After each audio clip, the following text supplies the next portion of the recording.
G'day guys and welcome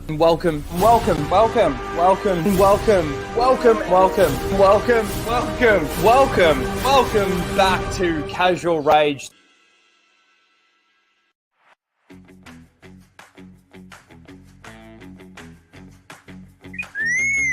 Prepare to start the show, R2. This is where the fun begins.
Hello everyone and welcome to Casual Rage 173, where we casually rage out about the topics of the week, and we are certainly ramping up to the Acolyte.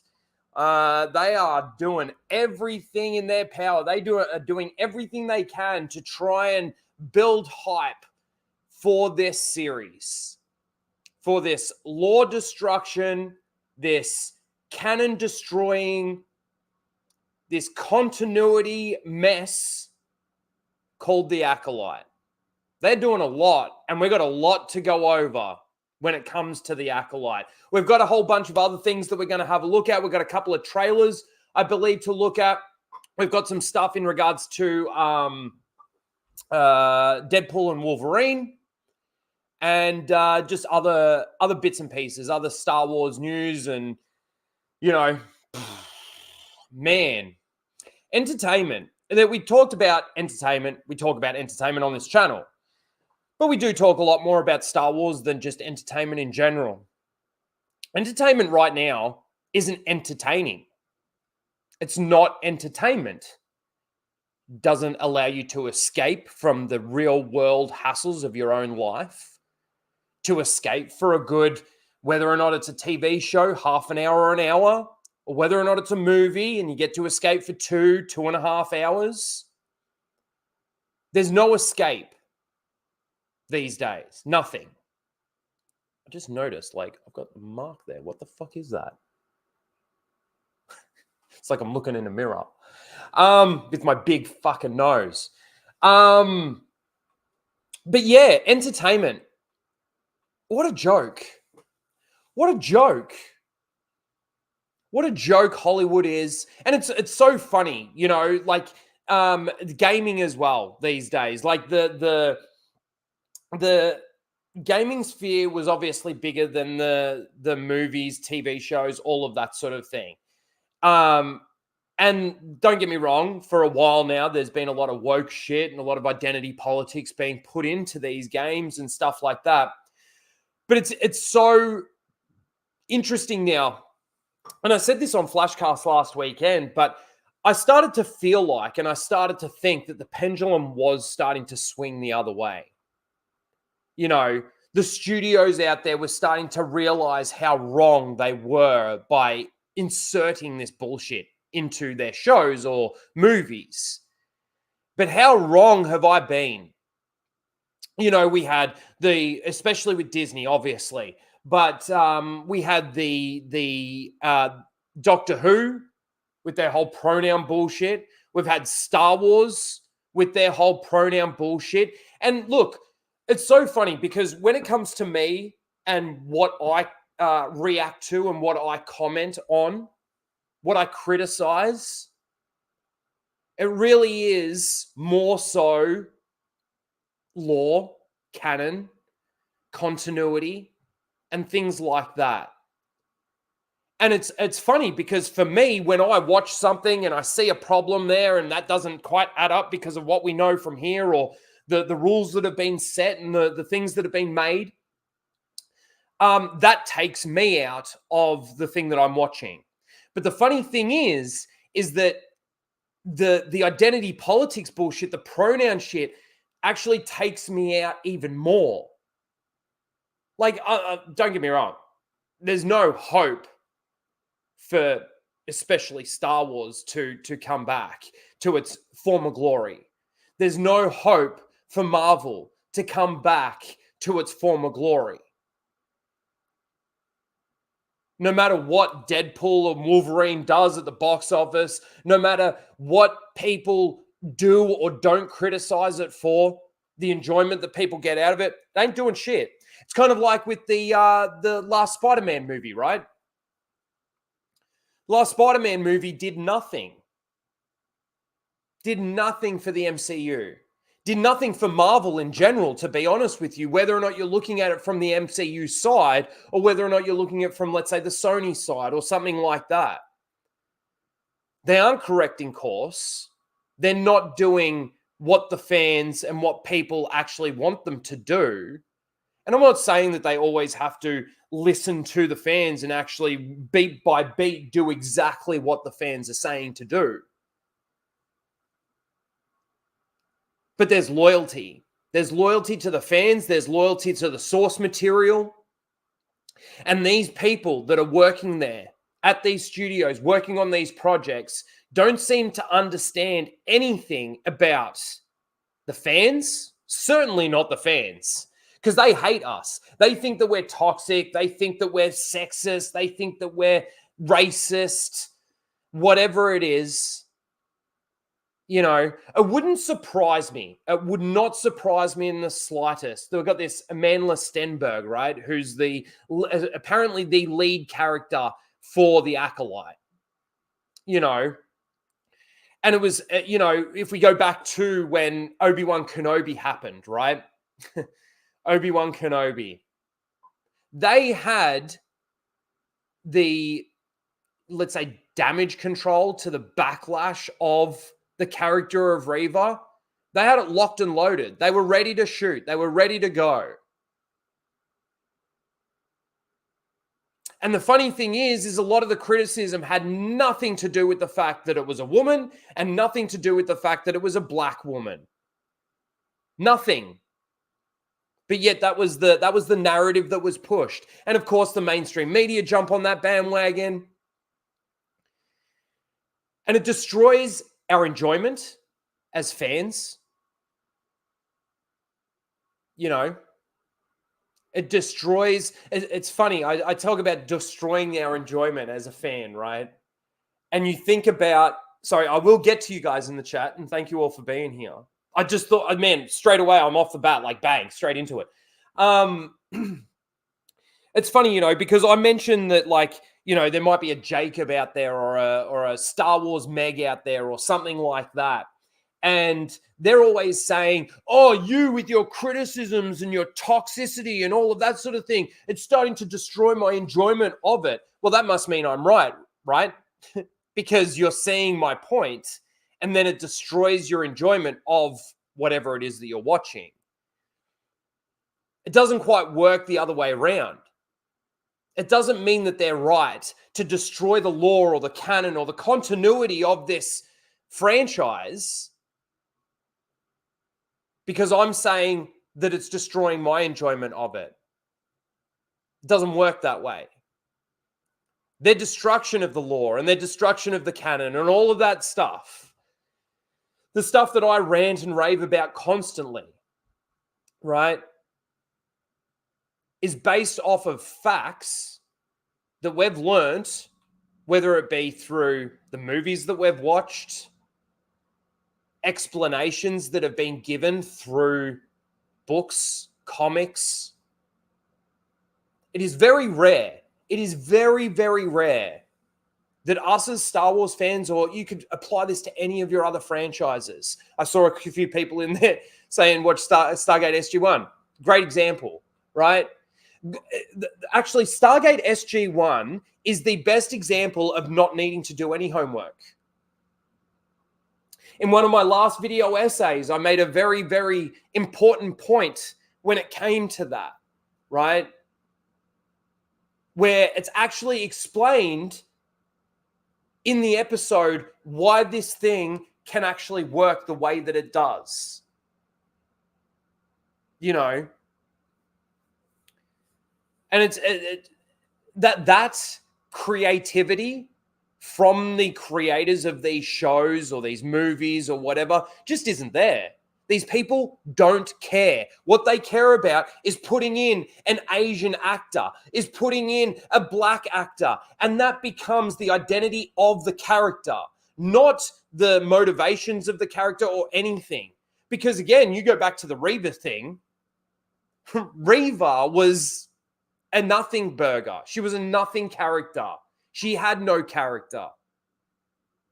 But she was thrown in there, and then we're all told what her motivations are and how she's going about it. And it made no sense. Oh, you must be a racist. Did I mention anything about the color of her skin? She can't act for shit. She just can't.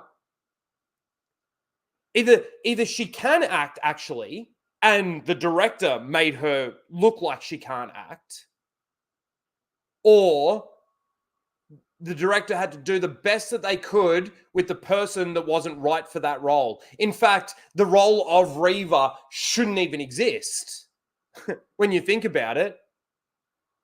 Anyway, there's my beginning rant. I hope, again, you're all doing well, and thank you all for being here. Let's go through the chat and see who we've got. From the top, we've got Darth Ghostface. How you doing? Good to see you, Darth. We've got Mr. Bantham. Not to derail, but just saw the news Nick got arrested. I'm just in a loss for words. I woke up this morning to it as well. I'm a little bit lost for words. I've only streamed with Nick a couple of times. I've watched Nick for a very long time. A lot of people, I dare say, a lot of you guys in the chat watched the Johnny Depp trial with him. Probably watched the what's that guy? Kenosha dude. What's his fucking name? I'm not even going to scroll down. You know who I'm talking about. We watched that trial. And Nick's always been very entertaining and all of that stuff. And things are just getting out of hand. It's a scary thought to think, a father of 5, wife. He seemed like a happy-go-lucky dude. And this is happening. And it's funny, I just saw on Twitter before his good mate, Dick Fuckhead Manderson. It seems that they're now turning on him, you could say. After all the defense that fucking Nick gave Dick over the whole Rippaverse stuff and all of that crap, Nick makes one mistake. Well, I'm sure he's made more mistakes, but one mistake that's got him in some really deep and hot water. And this fuckhead turns on him. Like, in all honesty, like I said, I've only streamed with Nick a couple of times, and it's always pretty much been on Flash's channel. There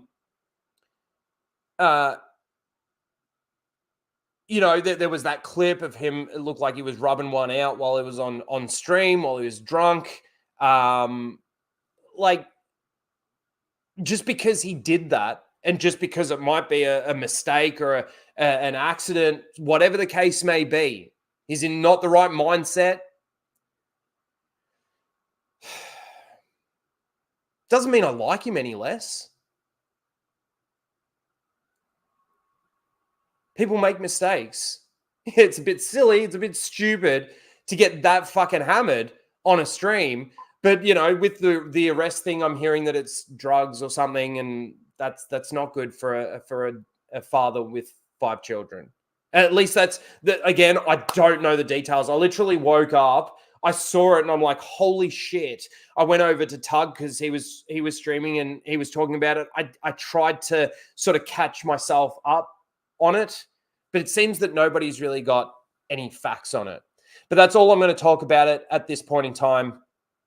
We might talk about it on Flashcast on the weekend. I have no doubt that it'll come up. Super chats will come in and people will be asking about it. So tune in over there and we'll probably end up having a discussion this weekend, most likely. So let's get off that. Let's talk about other things that piss us off, like Star Wars, right? Mud Crab, I see you in the chat. How you doing? Uncle Ray Ray. Yeah. Fucking hello. We've got Jordan. France, yeah, in the chat. How you doing? Good to see you. Miss J, good to see you. Want to play some Helldivers 2 tonight, Rhino? Maybe. It's so funny. I've been turned off Helldivers because of everything that happened, and I haven't really gone back to it. I played it once with Lethal, and that's it. That is it. We getting any Stargate stuff today? There's one thing, but it's tiny. Yeah. Tyranazilla, hello there. How you doing? Fractured Filter, good to see you. Howdy, Rhino. Just dropping by to say, have a great stream, sir. Chat, smash the like button and sub to the channel if you haven't. Reminder to watch Stargate. You can't. Anyway, have fun and roll your dog. Thanks, Fractured Filter. Always good to see you. And of course, if anybody does come back and watch the stream after it's over, I appreciate all you guys too. Please do smash that like button and of course smash the subscribe, hit the bell for notifications, all of that good stuff. And yeah, we'll see you in videos and other streams. That'd be great. And all the lurkers that are here too. I know that there's always lurkers because we see the main, obviously, people in the chat. And I'm telling you now, that doesn't add up to 40 people. I don't think, anyway. Pro Jack fan, good to see you. Let's scroll through. We've got some member emojis in the chat from Ghostface. Good to see you. Greg hates everything. Are we talking about Greg Tuscan Bob? So that's kind of true. He doesn't hate everything, but he hates a lot of shit. Evil will always triumph because Star Wars is dumb. Well, that is very true. Well, see, evil doesn't really triumph in Disney Star Wars. Evil is misunderstood in Star Wars. The character who is evil is just a misunderstood character. You're going to understand there's a difference. There's a distinction there. Let's see. Good news for everyone. I am finally getting an MRI scan later today to see if I actually have brain damage or just talk like this because I'm an asshole. All right, Mudcrab. Well, good luck with the MRI. I hope everything's all right.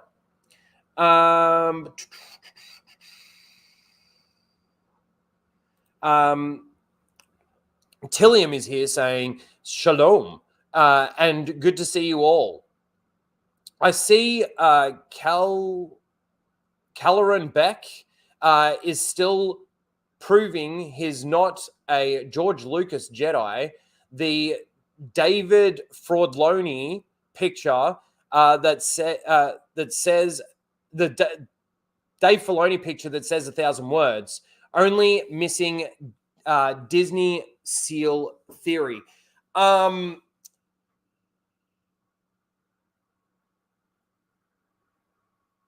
Shill Wars Theory. It's a better name, Shill Wars Theory. Shill Wars Theory won't get invited to a Star Wars thing. Not after what happened with what's his name? What's his name? I was going to say Pedro Pascal, but it's not. Why am I blanking on this dumb cunt's name? Chat, help me out here. Who am I thinking of? that thing where, Theory was crying and he comes out and goes, feelings off for sharing.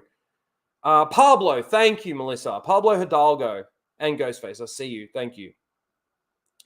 Now I've got to scroll all the way back up to where I was. I see your member chats, King Chris. Thank you. Let me get to where I am. I'll get to you. I will get to you. Man, you guys are going off in the chat today. Fucking wicked. Blue-Eyed Scorpio. Let me just go from here. We got the Nuisance Bird, Melissa Lord, of course, Mike Hill, Star Round 7, Donut Lord. Good to see you, Donut Lord. Got some donuts over there. Palpatine's Pizza Padawan. Good to see you. I can tongue twister. Say that 10 times. Papa Palpatine's Pizza Padawan. Papa Palpatine's Pizza Padawan. Papa Palpatine's Pizza Padawan. There you go. Fucked it up. Star Wars Marvel Purist. Justin, good to see you. I think we should be finishing Plagueis next week after Casual Rage. I think, because I know we started the Kenobi book with Alora, so I know they haven't had a chance to finish that. So maybe they'll finish that next week, and then maybe we'll do Plagueis the week after. I'll have to get with Justin. But go and follow Justin on Twitter. Go and follow him. Go and give him a sub on his YouTube channel. Mods, if you can please drop Justin, Star Wars Marvel Purist channel link in the chat. That would be greatly appreciated. Yes, I see you, Dr. Coffin Nails. Welcome and fucking hello. King Chris. Mechatur. Again, I'm sorry if I fucked that up. There you go. I'll put you on the screen. Hell, everyone. Cell Shade, roll your dog. Let's see.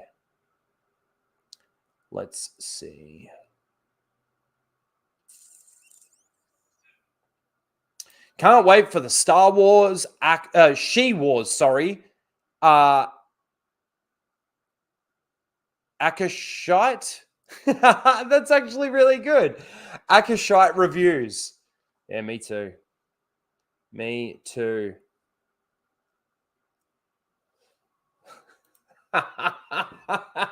A minute of silence for the Raging Rhino not covering Stargate again. It's coming eventually. Let's see who else we got here. Donut Lord, King Chris, usual suspects.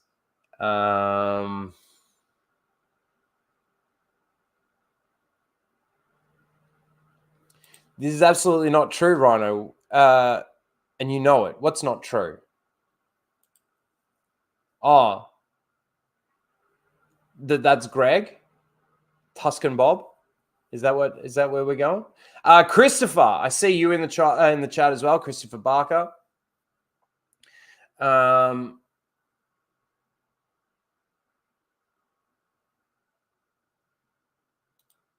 It sold me nostalgia, so it did something. Yeah, but this is the thing. There's nothing wrong with putting nostalgia into something.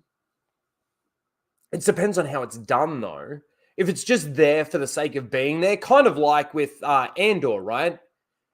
In Andor, in Luthen's store, all the things that he had in his store were like Easter eggs or nostalgia put in there for Easter egg or nostalgia's sake, if you know what I mean. There was no reason for him to have holocrons.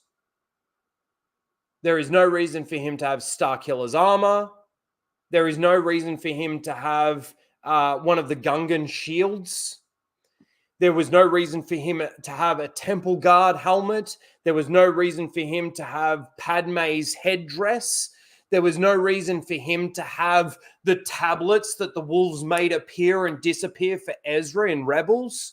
So there's a difference between, bringing back, let's say, characters, doing nostalgia well and all of that sort of thing in comparison to just throwing it on the screen. But what my point really was that even though that Spider-Man movie was enjoyable, and they did, in my view, do nostalgia pretty well. It didn't save anything. It didn't. It. Okay, maybe it gave them a little bit longer to continue destroying other things because they might have made some money off of it. But the overall, I get what you're saying, Chris. Don't get me wrong. King Chris becomes a member. Let me actually check at what level you became.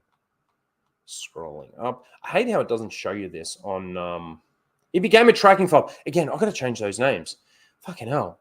And then also King Chris gifted 5 memberships. They went to Donut Lord, Rampager Ren, I think, Darth Cisco, Bonehead, and Dr. Mafia. Thank you. Appreciate that. Very much so. Very much so. Let's see. Who have I missed? Keely Chow, I see you. Star Round, got you. Melissa. Good to see you, Melissa. OG Star Wars, if you're not subscribed, I was watching a little bit of her CAF chat, or rewatching a little bit of her CAF chat, because she starts, I think, for me, it's 3 a.m, something like that. So I was dead asleep. But yeah. Wanted to listen to more, actually, before I started this, but all good. And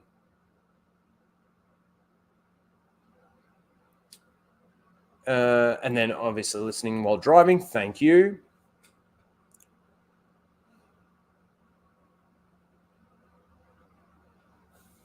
All right, hold on. Let's see. What's Christopher saying here?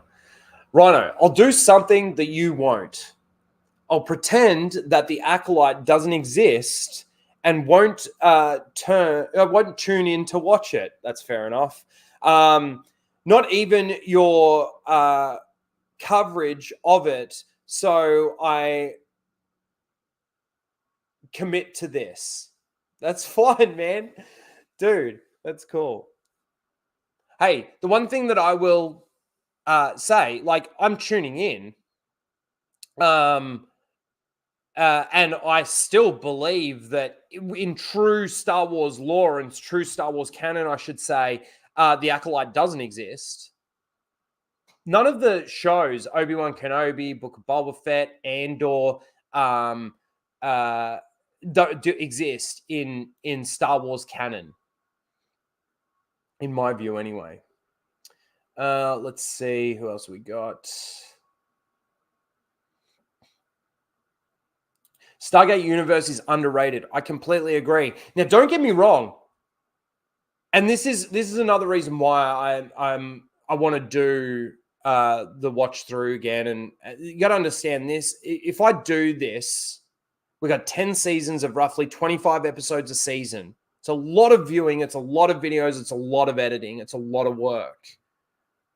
But this will be my 5th time watching through it, and it's a lot. It's a lot to take on board, and I promised you guys that I will do it, and I will do it. I will.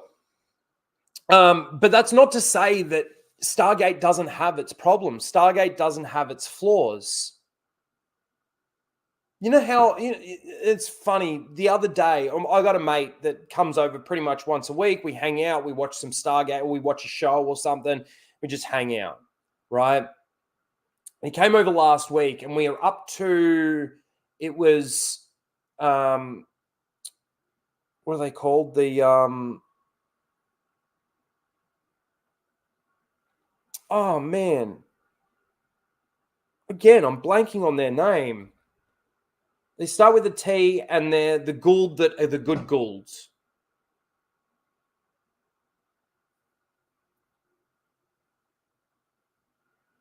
The Tortugas.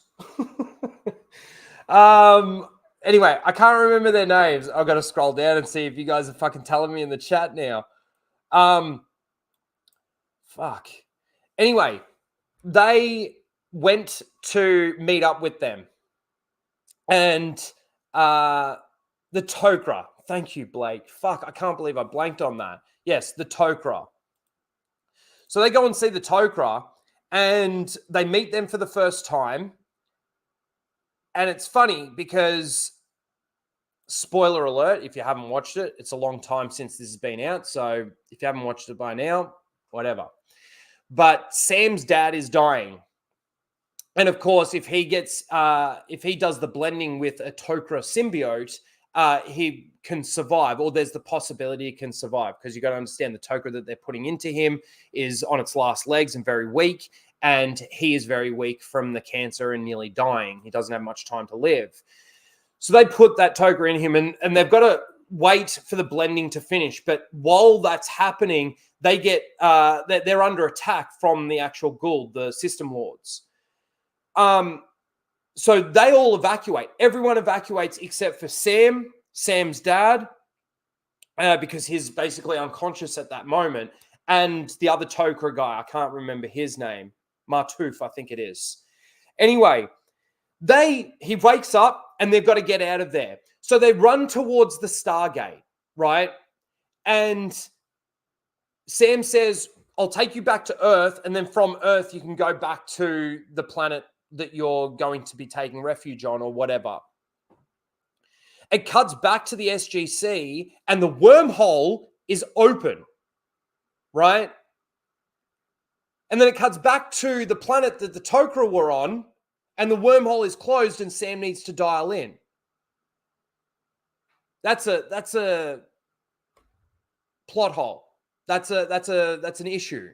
It's a continuity error. But it's so minute when it comes to the fact that the character drives the story. It's funny, when we talk about the Acolyte today, they talk about, there's going to be a little section on this about the action scenes. And they talk about how the action needs to be like its own character. I'm jumping ahead here because I'm about to say what I wanted to say then. But you know why they've got to make the action a character? Not that you can have action as a character, but you know why that they're implying that the action that they're going to put in is a character? Because their characters aren't characters. And apparently there's a lot of it. There's a lot of action. It's designed to blind you from the actual garbage writing that they're doing with these characters. Anyway, I think I've pretty much got everyone.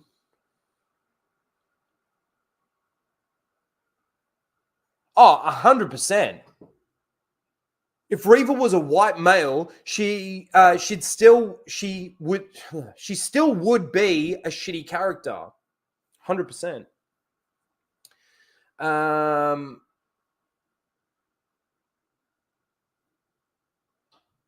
19 Larry X, and I saw that you became a member too, and I appreciate that. Just want to let you know that I did see that. Soul Assassin, I see you. I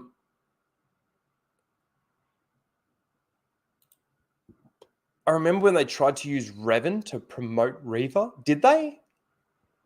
Why don't I remember that? Why do I not remember that? Firafema, good to see you. Jared, nearly missed you. Good to see you. Let's see. Becky, I see you.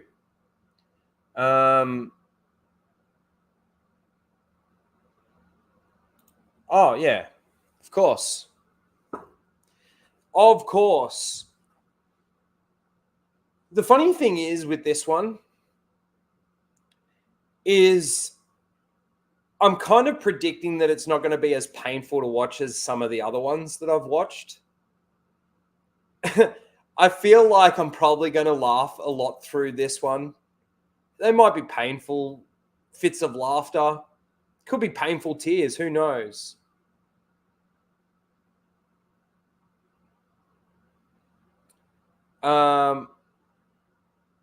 I have season 10 of Stargate SG-1 on DVD, Rhino. My dad he's got all the cases still, but he bought like this massive binder. And it's got all 10 seasons in it. It's got all 5 seasons of Atlantis. And I think it's 3 seasons of the other one, which I have never even watched. Apparently, it sort of goes in that order. Atlantis is second best, second fiddle to SG-1. And then the other one is like, it's still good, but it's nowhere near as good as SG-1, and probably still nowhere near as good as Atlantis as well. I am Tuscan Bob.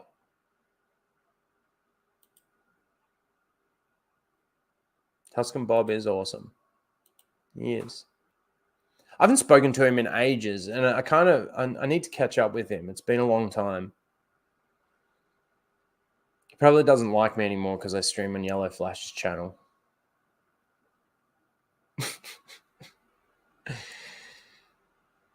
Let's see. Where am I going here? Damn right I am. I don't think you hate everything, though, Greg. I don't think you hate everything.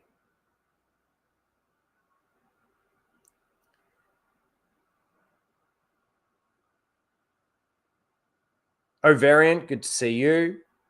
Phil, TMNT, the Mark of Octopus. Hello. Stephen Brown, good to see you as well. Seeing a few new names, which is nice. It's always nice to get a newer audience coming through. We're making this show for modern audiences. Alex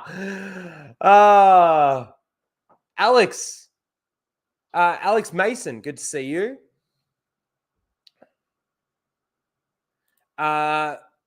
6 movies, Clone Wars, and the EU. That's it. Sorry, I have to disagree with you on the Clone Wars. But look, if I just don't want Ahsoka anymore. I'm done with Ahsoka. I really am. I was going to say, if they were going to decanonize everything except for exactly what you've pointed out there. See, the problem is that the EU and the Clone Wars don't line up. They don't line up at all. And then from the Clone Wars to what happens in between the movies, episodes 2 and 3, there's continuity issues there as well. But fair enough. RIP Star Wars for $2. Says, howdy, Rhino. Howdy. Good to see you. All right, I think I've pretty much caught up with most of the chat. If I missed you, I do apologize.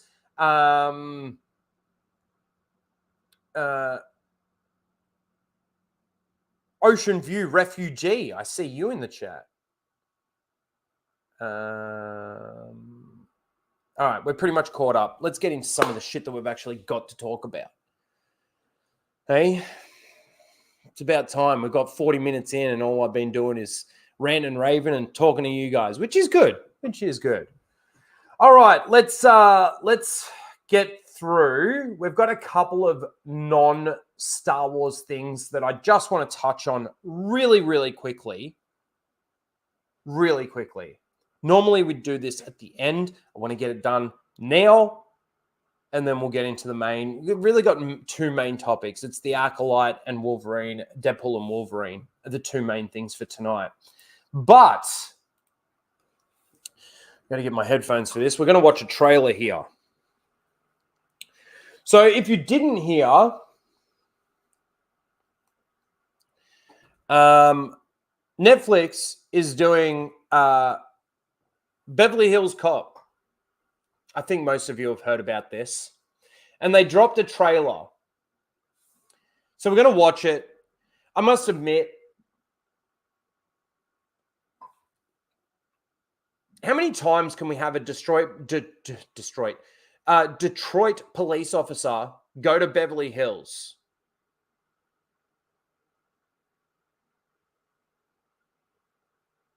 to do something? That's why the first one was so good. Because it was his mate. His mate comes to him for help. He gets killed, and basically outside his door, and he goes to Beverly Hills because that's where the whole thing takes him. The investigation takes him. What's this? 5 years. Malin, Rhino, Anna. Where is she at? Where's Anna? I know that she. I don't know. I know that she wasn't well. I know that she was sick for a while there, and she wasn't doing a lot.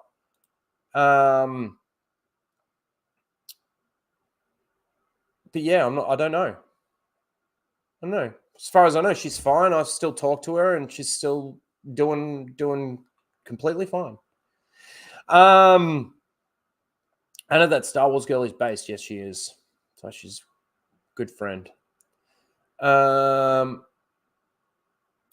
Darth Ghostface for his eight-month membership message says, just like to remind everyone that Star Wars Celebration 2024 will be held this May 25th to 27th over on Knights of Melvin's channel. Will you tune in to those streams on Melvin's channel, Rhino? Yes, I will.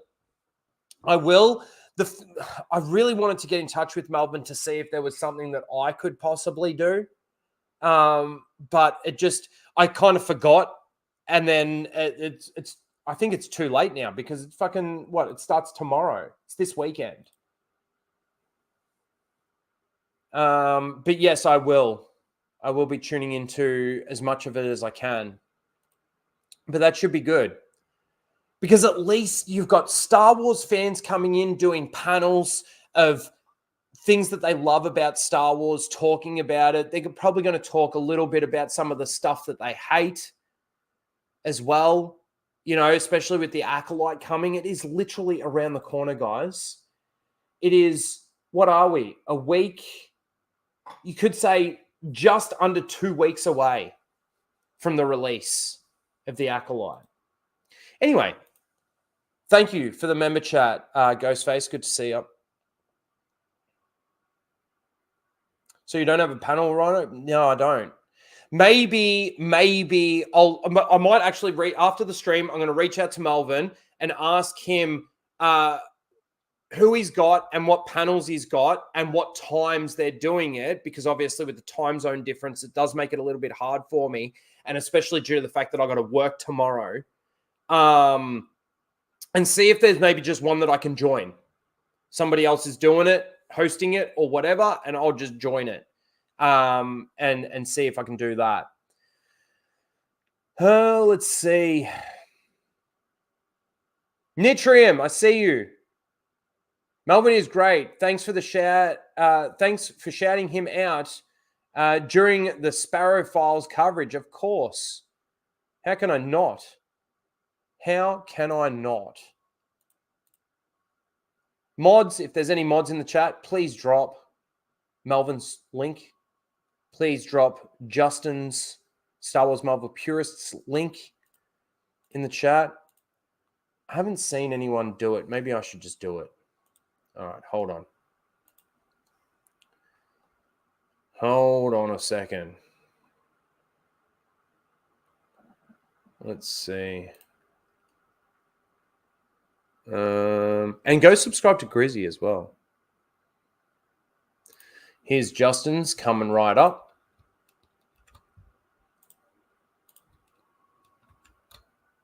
There's Star Wars Marvel Purist, Justin, where you can find me and him talking about Plagueis. And then who else was I looking for? Melvin. Where's Melvin? There you are. Knights of Melvin.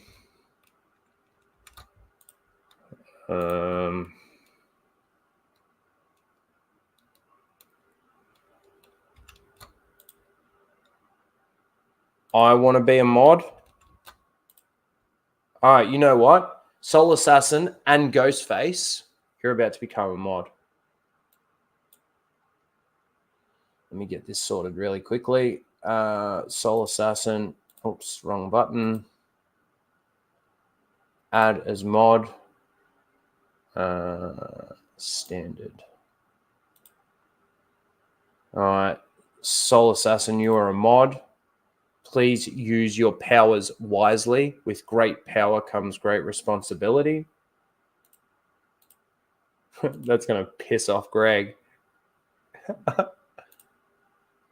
Yeah,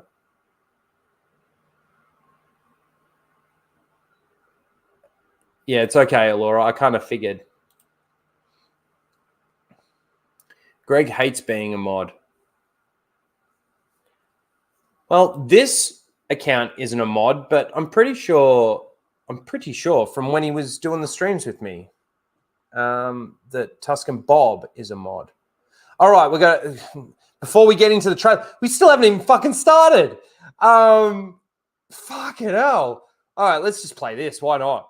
They came bounding over. Fuck off! Fuck off! Disney! You fucking cunt! All right, we got Mike Hill for 5 says, since you kind of close enough, would you fly to Japan for Star Wars Celebration next year? No.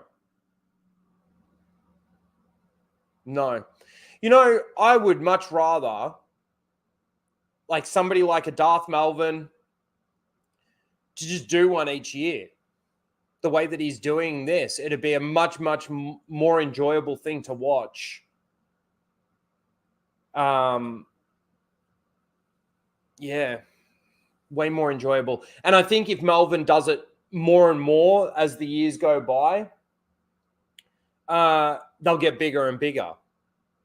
That'll become more and more Star Wars Celebration thing than actual Star Wars Celebration. So no, I'm being this America trip that I'm doing in October.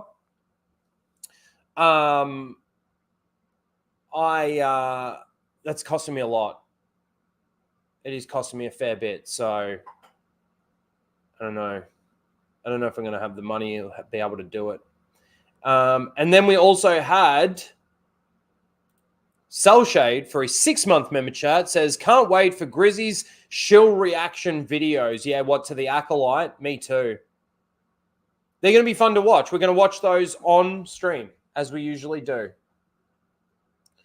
All right, there was an echo. Yeah, there's always an echo when I play those clips when I'm sharing my screen. See, if I stop sharing my screen and now I play it, it's probably no echo. They came bounding over. Fuck off! Disney! You fucking cunt! Now we share. I don't know why this works because I've got my headphones in and everything. Is there an echo They now? came bounding over. Fuck off! Fuck off! Disney! You fucking cunt! Bet you there was.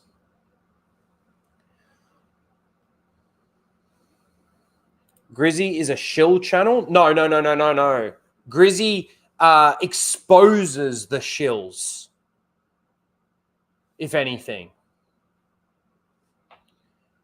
All right, mods, please drop Grizzy's link in the chat as well. It's the one that I didn't grab. Here, I got it here. It's all right. Because I already had the page up. Yes, Grizzy does rock. Oh, look, Soul Assassin. He's so quick. Go and sub to Grizzy. Gotcha. Didn't know who Grizzy was. No, of course. Of course.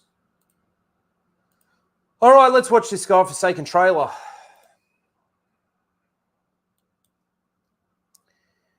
God. You know, it's funny. I'm not even going to watch this. I just saw the trailer. I thought it was something different that we could actually fucking watch. God, here we go. Good morning, everybody. It's another beautiful day here in Beverly Hills. What the hell was that?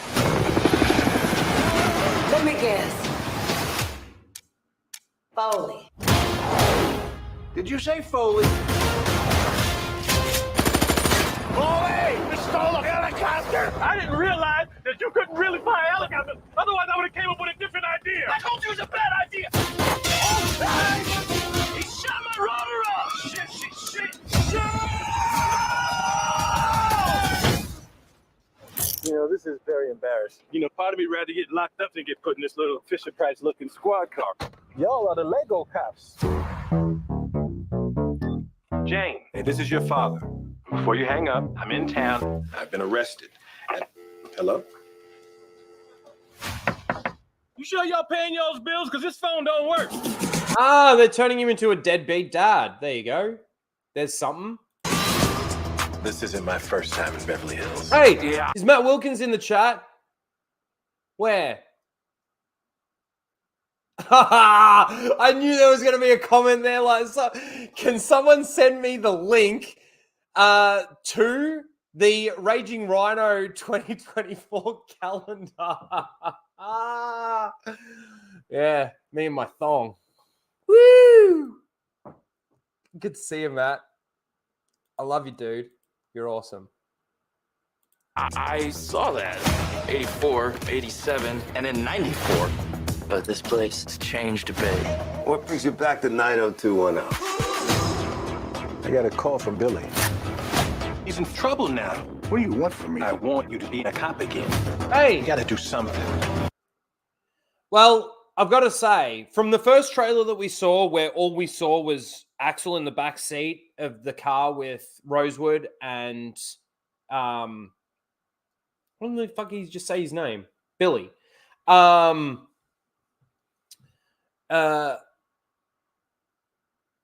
guess it's a good thing that they're maybe bringing them in. I mean, this is the thing with entertainment these days, and it's exactly what I was talking about. This could be good. It could be. Do we think it's going to be good? Probably not.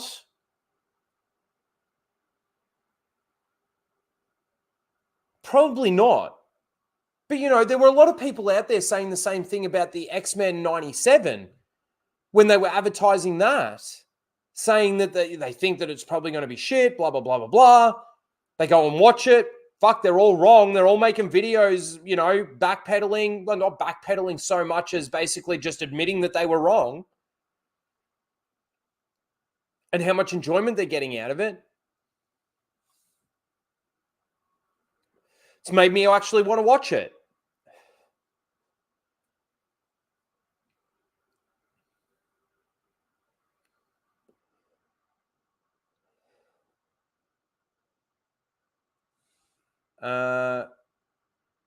Give your dollars if I had money, I think that would be saying. God bless. Hey, dude, the fact that you're just here listening to me talk is enough.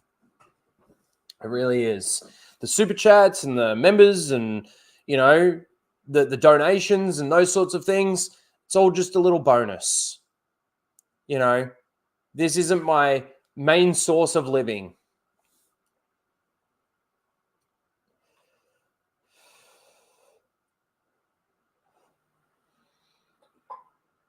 See, I know what you think, Greg, and I understand that, and it's fine. But I don't see it the same way. Here we go. He's in trouble now. What do you want from me? I want you to be a cop again. You gotta do something. Axel, if you damage any city property... You're in a snowplow? Yeah, we in a damn snowplow. What's the problem? A lot of blind spots in the snowplow. I'm on an undercover mission with Acolyte fully. He's back. Ackwell! That means we're getting close. Y'all safe? Everybody safe? There's no seatbelt in the middle. What the hell with the seatbelt? We're on the edge.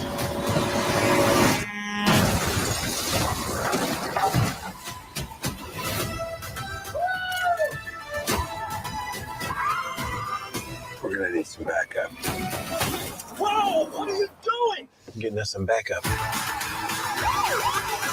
Why is there a snowplow in Beverly Hills? That's a great question. I mean, I've never been to Beverly Hills or anything like that, but that's a fucking great question. Why? Yeah, does it snow in Beverly Hills? That's pretty silly. At least make it a garbage truck, not a snowplow. Oh, that's in Detroit? So what? Rosewood and Taggart come to Detroit this time? And the Beverly Hills Cops have come there? I don't know. You haven't seen any Beverly Hills Cop? Man, you at least need to watch the first one. The first one's the best one. Always seems to be the case. God, I missed you, Axel.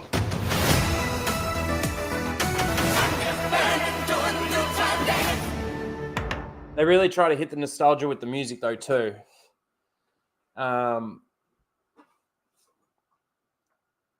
It's one of those things. It's one of those things where I just don't know. I don't really have too much of an interest in watching it. And I probably won't. But I don't know.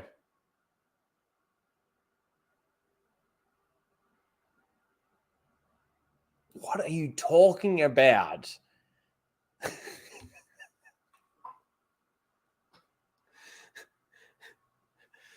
Rhino's riding a snowplow in the month of January in his calendar. Just saying. Jangling Keys nostalgia bait. It does have that feel, doesn't it? It certainly does have that feel. Yep. Yeah. Definitely waiting to stream. Aunt Jemima, how you doing?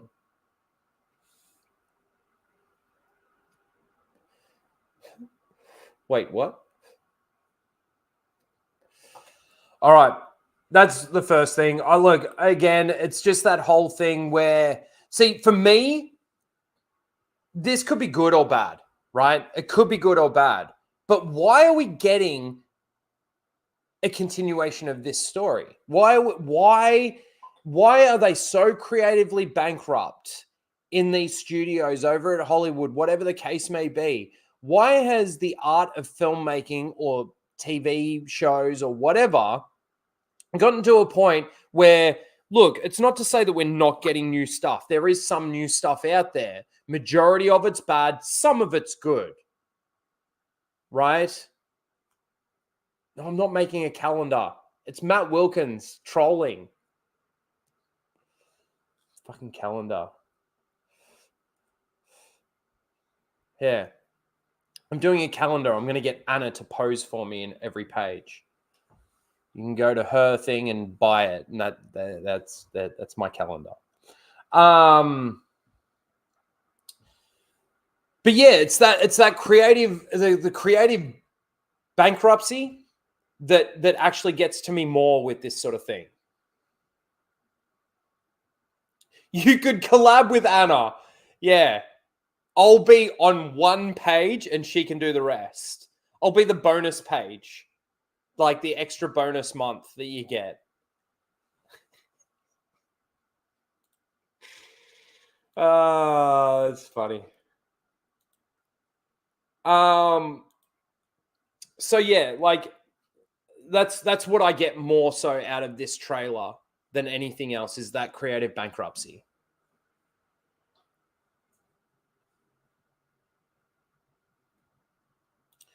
All right. I've got so many freaking tabs open.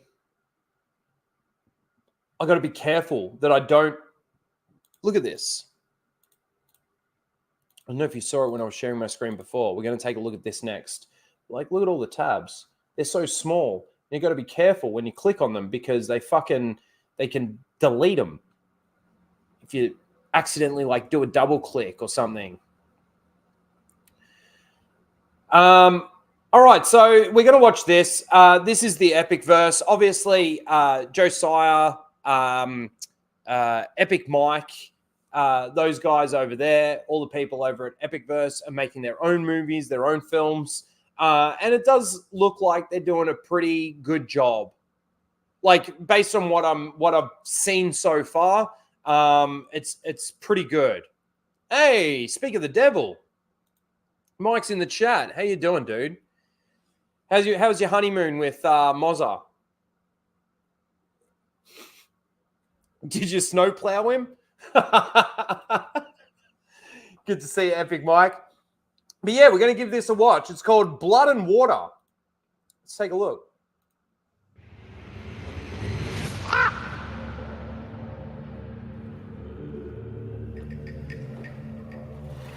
Literally just popped in. Perfect timing. I want to build my home by the sea.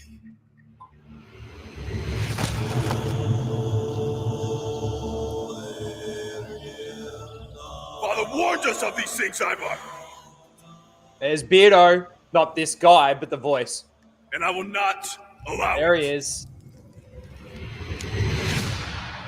You dishonor me and take from me your own brother. Looks good. That is one thing that I'll say about what these guys have done is, like, I'm sure that they don't have these massive budgets. I'm sure they don't have the millions upon millions of dollars to be able to make this stuff. But with whatever funding and whatever abilities they've got, they have been able to make this look pretty good. Not just pretty good. They've actually made it look really good. Pretty good makes it seem like, it's just pretty good. It's actually looks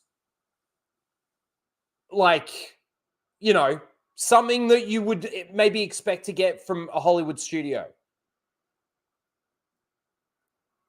Now, obviously, I'm yet to see like a movie or something like that, but it's for what they've got and what they've been able to make with what they've got, it's pretty damn fucking good. All our projects are 70K or less. 70K. That's pretty fucking good, man. To make something look like this. I mean, you know, I know there's like a lot of headshots in this. You got like, that looks really good. To me, it does anyway. Like it. You know, doesn't just look like a normal standard fan film, if you know what I mean. That's my point, really.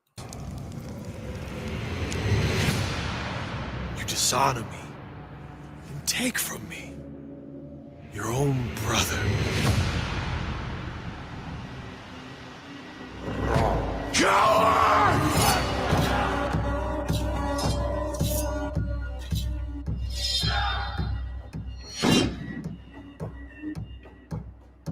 Awesome. Come home before you do which I cannot forgive. Looks good. Looks good. So go check out the Epic Verse. Mike, you're a mod. Is there any link or anything that you can put in the chat for us?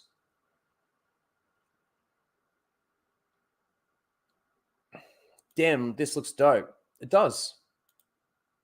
It does. Love it. But see, this goes completely the opposite. Yeah, I put the YouTube link. Okay, cool. Man,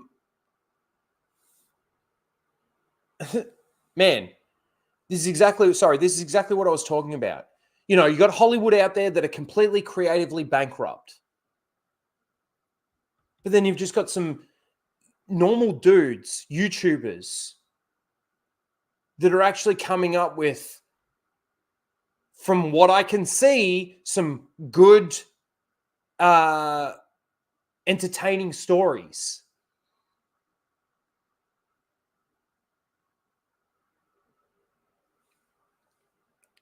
So good on them. Good on them. There's the link there. Go and check it out, guys. I think I'm already subscribed. Let me check this. I'm pretty sure. Yeah.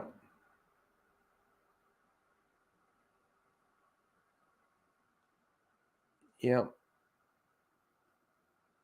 Hey, that's actually pretty good. 14 videos and they're sitting at 4,500 subscribers. Let's get that moving, guys, because fuck. We need this type of thing. We need something new. We need something different. Very nice. Josiah, Epic Mike, good job. Well done. And everybody else that's working on this stuff behind the scenes, really, really good. Did you see the trailer for Beetlejuice? I did see that they dropped one. Again, it's exactly what I'm just talking about. Bring back these old-ass actors to reprise their roles for a shit fucking story. For a shit fucking movie. And for what? For what? So that they can insert some identity politics into something that used to be really good and maybe beloved by a lot of people? Bad Boys also, another one.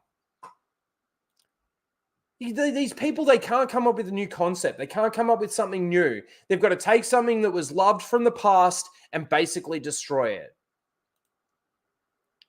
It's really what it comes down to. It's really what it comes down to. Soul Assassin's on it. There's the Twitter page. Go and check that out as well. Top Gun Maverick. Oh, I've got to agree. It was an enjoyable, fun movie to watch.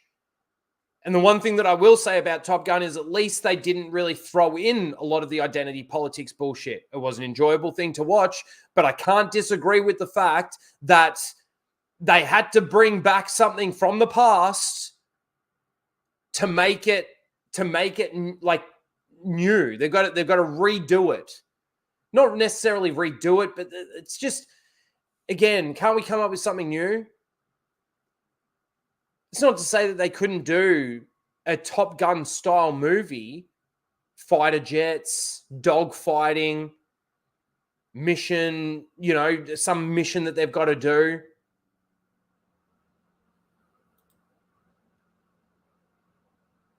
I'm not going to disagree with you, Blake, because it's true.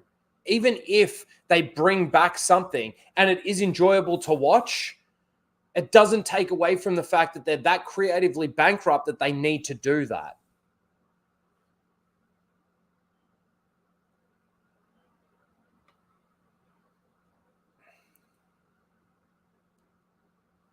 Planet of the Apes,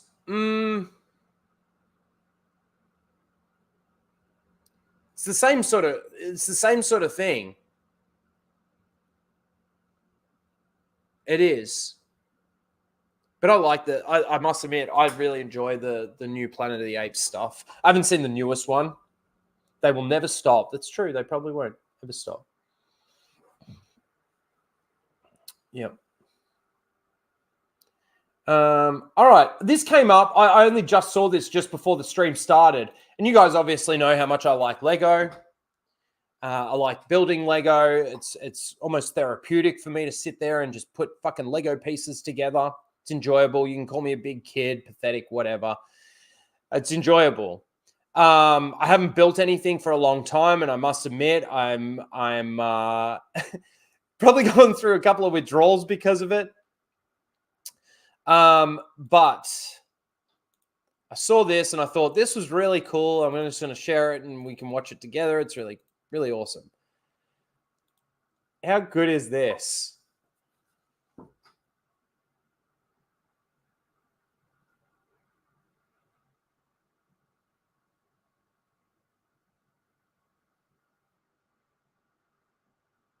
That's incredible.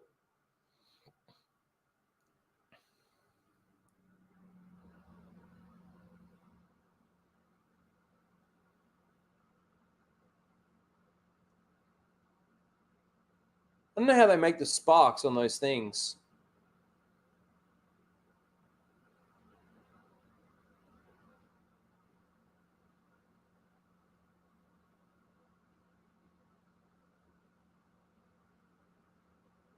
How do they do that? It's now making me sort of think that maybe it's fucking fake. It's surely not. Like these things, they press and they turn into the torso of the droid.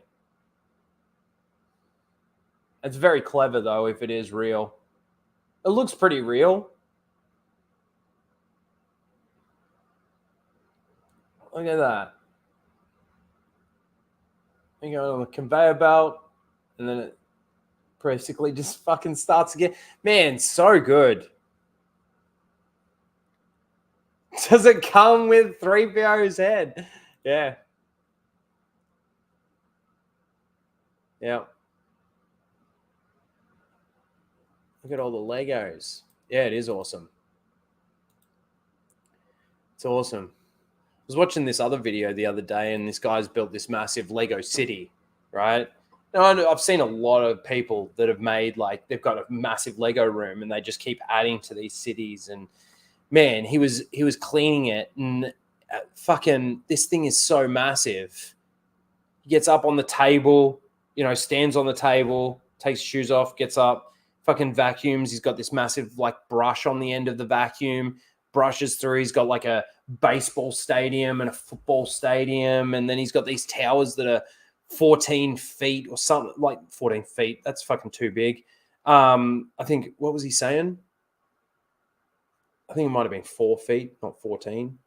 But they're fucking big towers, like high-rise buildings. Man, looked really good. I don't have the time for that. I don't have the patience for that. But I like making things like these, Anyway,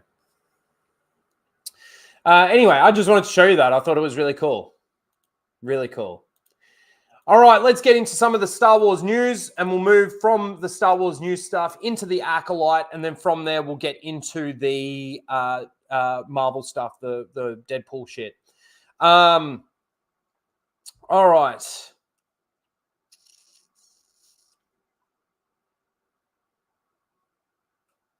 Yes, I talked about that last week. I want that too. Could you imagine how cool that would be? Like sitting right in the center here. It's fucking huge. Be very cool. Very cool. Breezy's Comics says, Rhino is cool and handsome. Well, thank you. Appreciate that. I went to the barber the other day. Got my lumberjack beard shaved down. I like it better when it's like this. It's actually softer too. Yeah, 5,000 pieces. 5,500 pieces. Insane. Insane.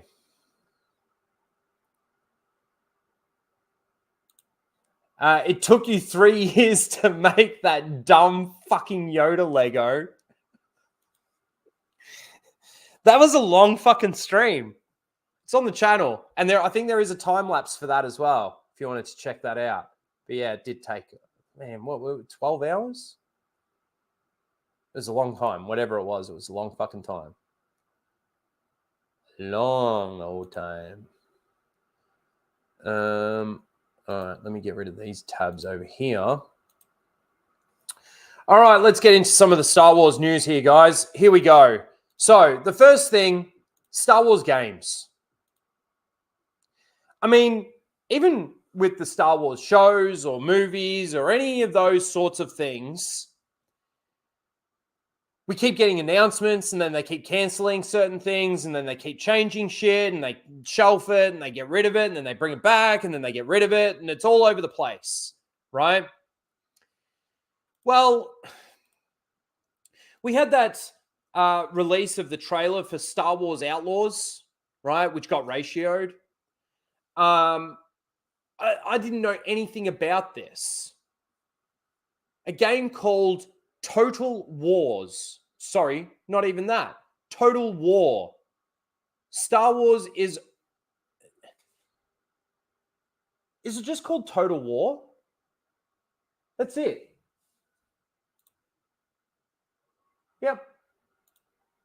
Total War. Star Wars is reportedly in the works at Creative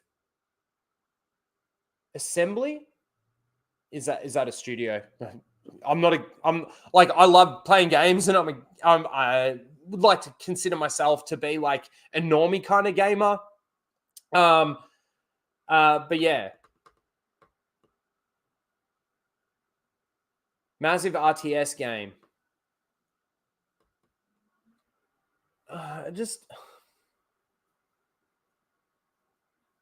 You know how much better these things would be received if Star Wars was in a good place?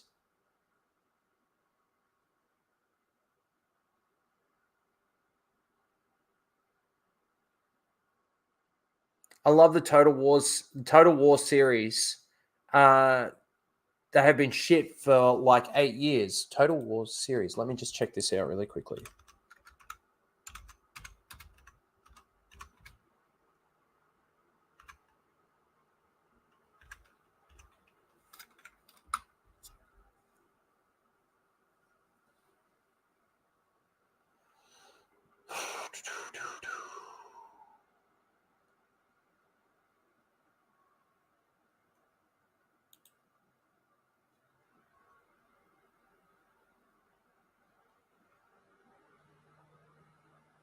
Total Wars is a series of strategy games developed by British developer, Creative Assembly, for personal computers. Okay, then let's go back there for a second. Total War homepage. Oh, okay. So there's Total War Warhammer. Okay, I see how it is. Troy. So what? It's the style of game, is it? Let me check out some images here. I see. Okay. Oh, I like these types of games. Let me bring this over here really quickly. Let me put it right at the end. Like these sorts of things. We've just got like armies.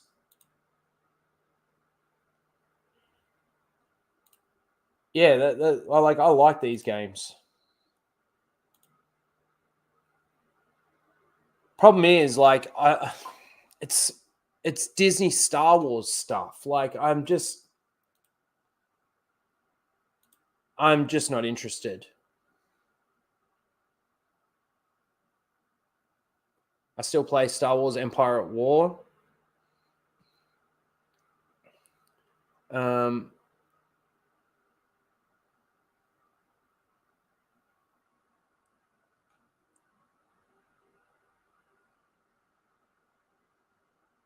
It's all good. Yeah, leave KOTOR alone.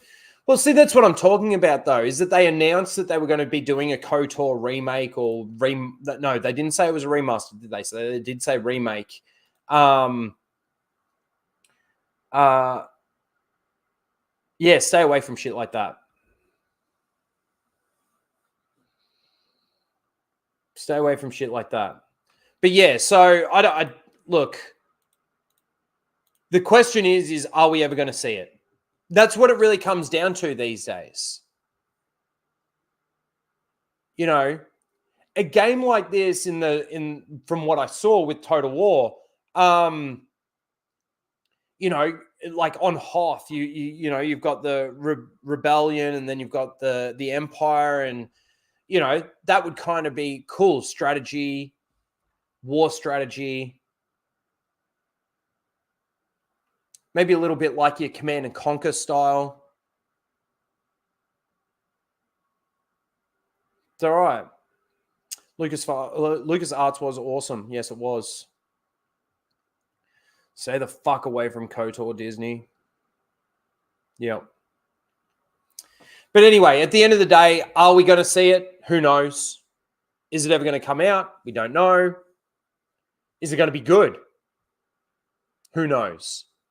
I don't think in a game like this, where it's that strategy of like building an army, let's say, or something like that, and then just attacking the other side, there isn't much story there. I know that they did it with Command and Conquer and Red Alert and stuff like that.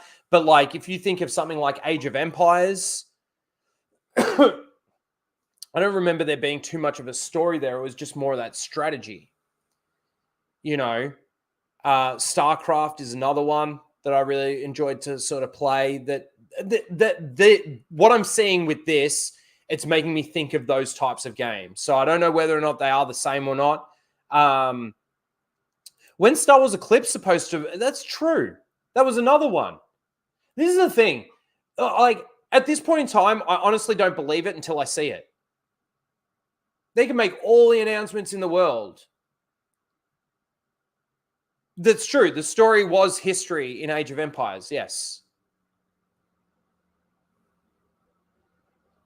But it's like, what I mean sort of is that you don't really need to pay attention too much to the story to like play the game. You can just sort of sit there and just build and build and build and build and then attack. Shit like that. I loved Age of Empires. I haven't played that in so long. Maybe I might get that. Maybe stream some Age of Empires. It's been a long time though. A long fucking time. What? The Sexplains are boycotting. Why? Why would they boycott anything?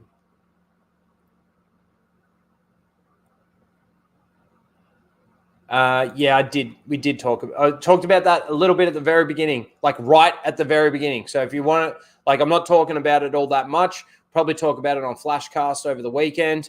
I don't know details or anything like that. All I can really say about it is that it is a sad situation right now. I like Nick. It's crazy to see some of the people that he sat down and backed up and supported, people that he considered to be his friends that are now fucking stabbing him in the back, like Dick Masterson and fucking Vito. Dumb cunts. Anyway, that's the Star Wars game news. No one really cares anymore. There's so much damage that's been done to the brand of Star Wars that the only real people that are going to buy this game are going to be the pronoun people, and then they'll complain because there's not enough black people in it, or, you know, Vader isn't mentioned as a they, them, or something. So, anyway, let me get rid of that. So, the next piece of news is James Mangold's Star Wars film depicting the origins of the Jedi will reportedly be titled Star Wars Jedi Prime. When I saw this, I thought, is this a joke? Is this a fucking joke? Jedi Prime. This is actually kind of funny in regards to what I was saying earlier about being creatively bankrupt. They cannot come up with a good title for anything.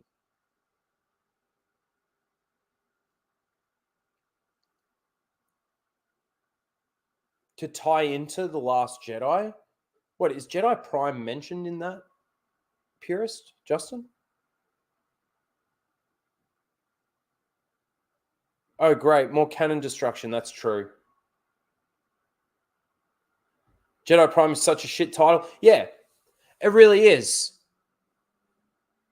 It really is. So this is the other thing too in regards to creative bankruptcy, right? We've got Transformers 1, I think it's called, or Year 1 coming out. There's something else, 1 coming out. It's like Godzilla -1 set off this whole new thing of like, all right, let's go back to the origins of this this franchise and tell the stories of the Jedi Primes and it's ridiculous.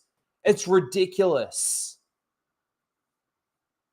Now, I haven't seen Godzilla -1. Apparently, it's good. Right? But, like, just because it was, talked about really well by fans and people that watched it and stuff like that, and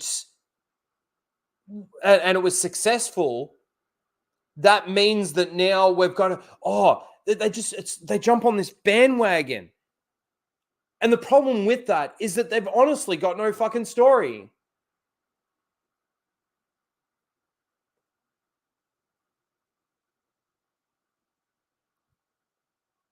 Let's see how the Acolyte destroys lore and canon and continuity. Let's just see what they do going back 100 years.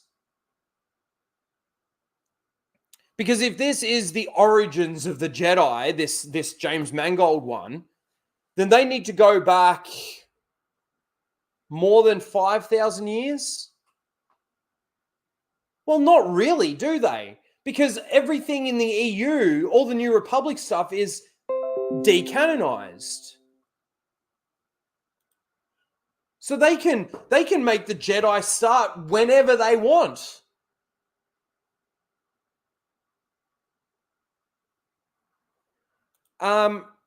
Greg says, super for $5, super lame, unoriginal name. Fucking, you're not wrong. They should call it Jedi-verse or Filoni-verse or Dave-verse. It's true.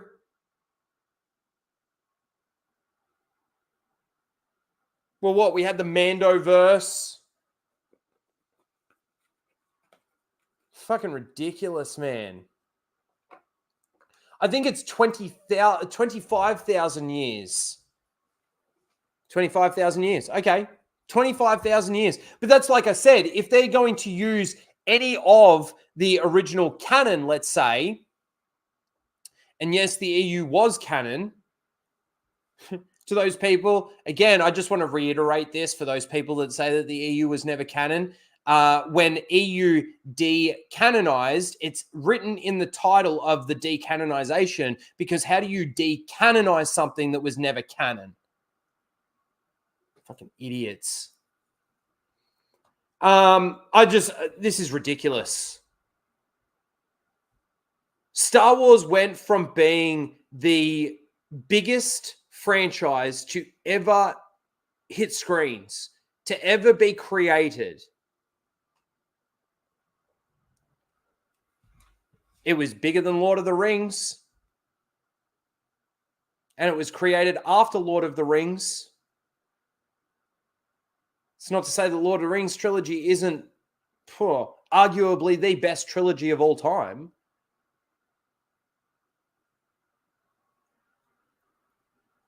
But, you know, when you think about, I mean, I'm just thinking about the Acolyte.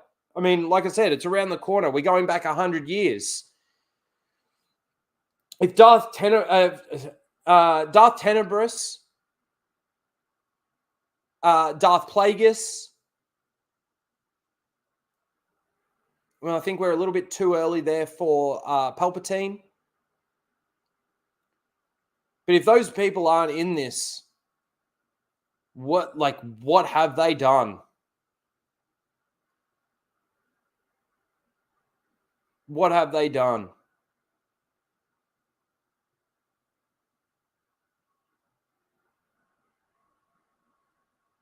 Star Wars, 6 films, and EU is my Lord of the Rings and Harry Potter.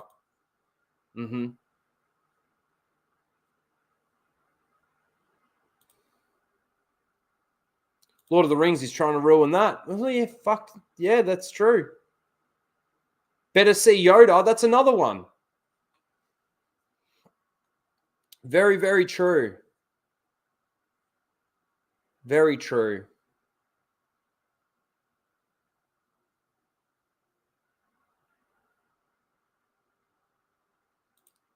I don't necessarily have a problem with that, because the light whip was a very, very, very unique weapon. Very rare. Very rare. You wait how common they now make it. I mean, Githany in the Bane trilogy, she had a light whip. And yes, that is the correct way of saying it. It is a light whip, not a lightsaber whip, because a light whip isn't powered by a kyber crystal. It's not a lightsaber. It never has been, and it never was. And it never will be. Oh, sorry. Disney own it. Yes, it will. We'll get to that. Don't worry. There is plenty there. Plenty. So anyway, this title is fucking ridiculous. Star Wars is ridiculous. Sorry, let me rephrase that. Disney Star Wars is ridiculous. Ridiculous. Next up, The Mandalorian and Grogu's releases in theaters in exactly 2 years from today, May 22nd, 2026. Oh, I'm sharing my fucking DMs there. Oops.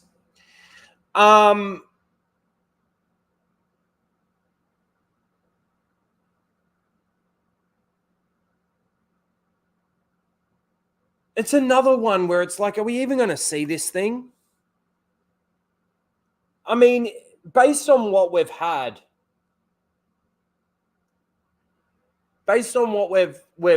already, I would assume that this is going to happen.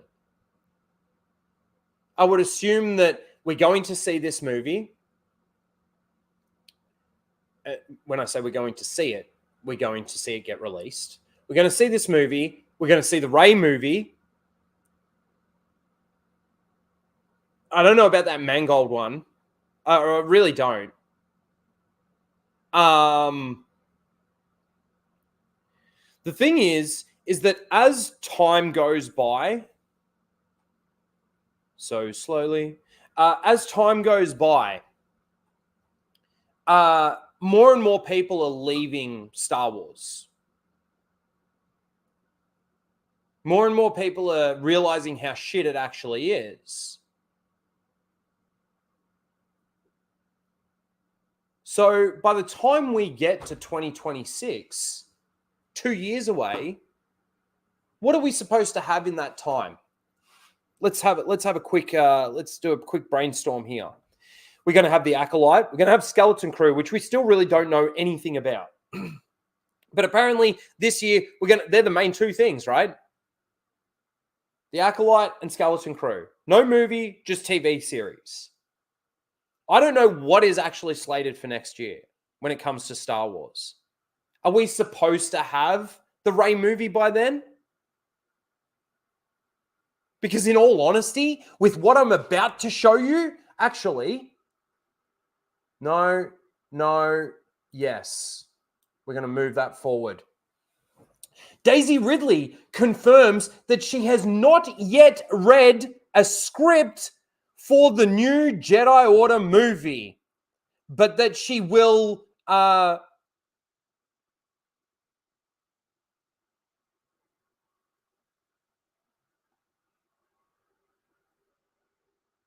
imminently. Sorry, it took me a while to get it. But that she will imminently. You know, when we heard this, she came out about, it was before the Bad Batch. It was this year. It would have been probably about 4 or 5 months ago. She said the exact same thing. I haven't yet seen a script, but I should see it by next week or something. It's just around the corner. So to this day, she still hasn't seen a script. Weren't they coming out? Wasn't Lucasfilm and Disney coming out saying the script is nearly finished?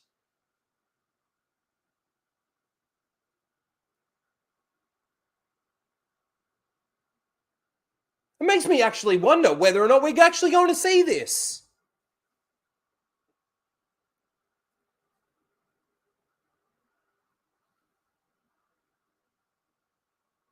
The Civil War rages on. Jesus. Skeleton Crew is going to be babysitters in space. Really? The kids will be the ones getting things done, just like Bad Batch. Well, fantastic. That's what we need in Star Wars. More fucking kids. More babysitters in fucking space. What a fucking joke Star Wars is, man. But Daisy Ridley hasn't even seen a script yet. when we were told that it was nearly finished, blah, blah, blah, blah, blah, blah, blah, blah, blah, blah. Man, what the words that come out of their mouths over there at Lucasfilm is literally word garbage. It's like spewing vomit words. Bleh, bleh. Just telling the fans what they want to hear. And when I say fans, I use that fucking fans, like fans very loosely, because the fans of all of this garbage aren't Star Wars fans, because if they were, they'd see the problems. They'd see the inconsistencies. They'd see the continuity errors. 100% Ghostface. Fake fans. They are fake fans. And you know these fake fans? Here, let's go to the next one. These are the fake fans. Look, you got Star Wars Explained here. You've got fake Kyle Katarn. I don't know who these others are. I've seen him before. Leslie Headland. Look at her. Fucking all tatted up in a lesbian fucking garb. She looks like a filthy fucking piece of shit garbage lesbian LGBTQ queer fucking dumb bitch. You know how I know? Because it's like not all people, and excuse me if you're one of those people in the chat that does this, but she's got the patches of tats. Oh, let me put Garfield over here, and then let me put like a vagina on my arm here because I like licking them so much.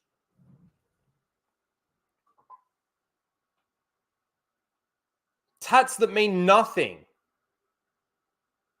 Just to look badass, look like a good old dyke. And no, I can't say that, but I fucking did because she is. She's gross.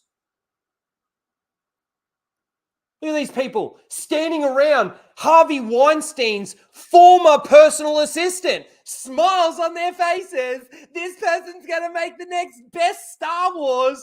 Dave Filoni's going to save Star Wars. These people, all of these people on this screen, other than the people that are like, maybe they've said it too. I don't know. These people over here, right? These are the people that are saying that Dave Filoni's saving Star Wars. Saving it from what exactly? In your eyes, everything they've given you has been the best Star Wars we've ever had. The next thing that comes out, oh my God, it's the best Star Wars we've ever had.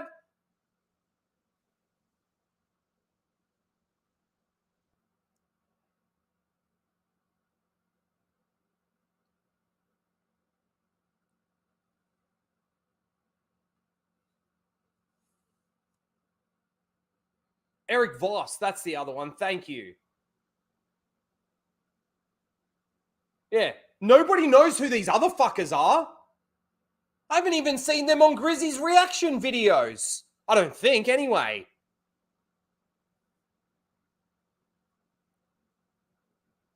You know what this picture is? The definition of shill. These people have nothing when it comes to saying that, oh, how dare Melvin call me a shill? I don't shill for Star Wars. I just enjoy it. Oh, really? Really? Did I get an invite to go and stand next to Dave Filoni? I've watched everything that he's done. Everything that he's done.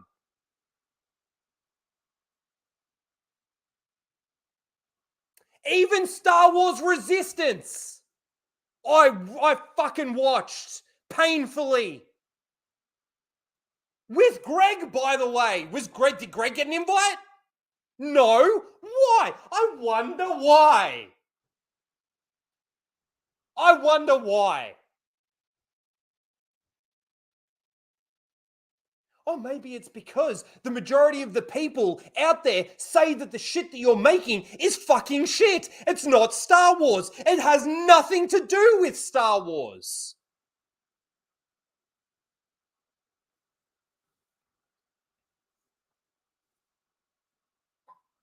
Fucking joke, man. I want an invite, Dave Filoni, so I can say how much of a hack you are to your face. I want an invite, Leslie Headland, so I can basically say in front of you how much of a disgusting person you are handing women and fucking kids or whatever over to Harvey Weinstein and not doing anything or saying anything about it. and the fact that your queerness means nothing to anyone but you. And your queerness shouldn't be overtly or covertly put into your show. Sorry, I'm mixing up the other retard and what she said. Charmin obeyed Shinoy. My activism, I always put my activism into my shows, either overtly or covertly. That's supposed to get all of you excited for my show.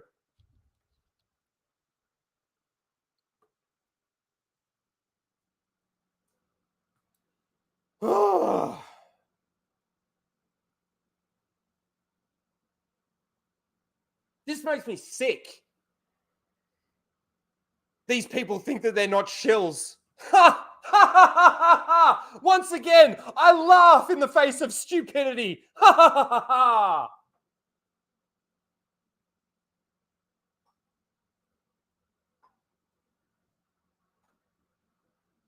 Disgusting.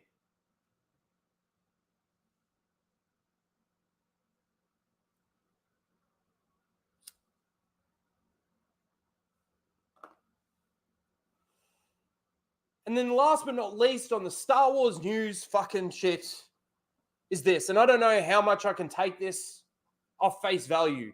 Dave Filoni has spoken with Lucasfilm. Isn't he in charge? Half in charge? Didn't he win the Civil War, first of all? And then second of all, isn't he the new chief creative officer? Isn't he involved in everything at its inception phase now? Dave Filoni has spoken to Lucasfilm about making a live-action Clone Wars miniseries. Why? Why?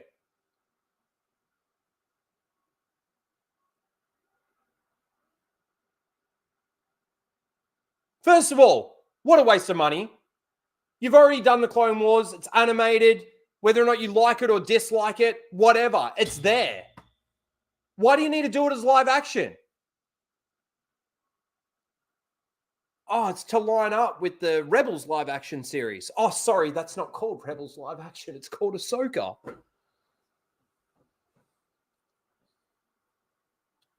That would be so cringe. Fucking oath it would be cringe. You know why they want to do this? You know why they want to do this? Hayden. It's all Hayden Christensen. Not Hayden Christensen's fault. They want Hayden on the screen. And you know how bad it's going to look? Do you remember how old he looked in Obi-Wan in the flashback scene? Do you remember how pathetic that was? Fucking do it. Do it. The more garbage you put out, hopefully eventually all of these fucking retards will realize that they can't defend it anymore. Oh, that's a stretch. I'm reaching there for fucking, that's a big hope.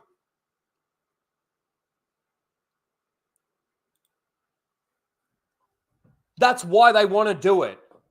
Because the only thing that they can get from Star Wars fans these days in regards to any form of excitement is to bring back George Lucas's characters. To bring back Obi-Wan, to bring back Anakin.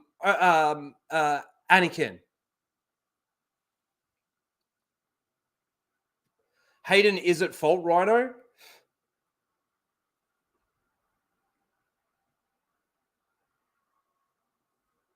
Yeah, to a degree, he could say no. But are you really going to say no to a what? $250,000, $500,000, $1 million, couple of mil? I don't know. Payday. When all you got to do is read a script and deliver the lines. I mean, I wouldn't do it. Because I have integrity and I like the franchise and I like the law and I know the law.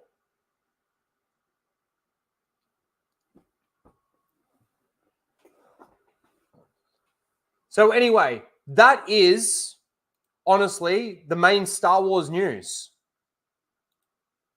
James Mangold's movie is going to be called Jedi Prime. Mando and Grogu movie we're going to see in 2 years. Woo! And you can't read? No, I can't read.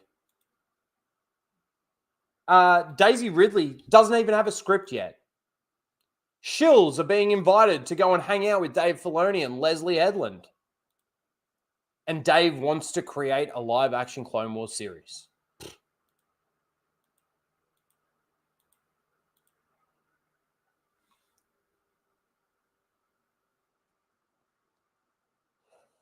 Did KK sell her house yet? What was that, a Sparrow fucking rumor?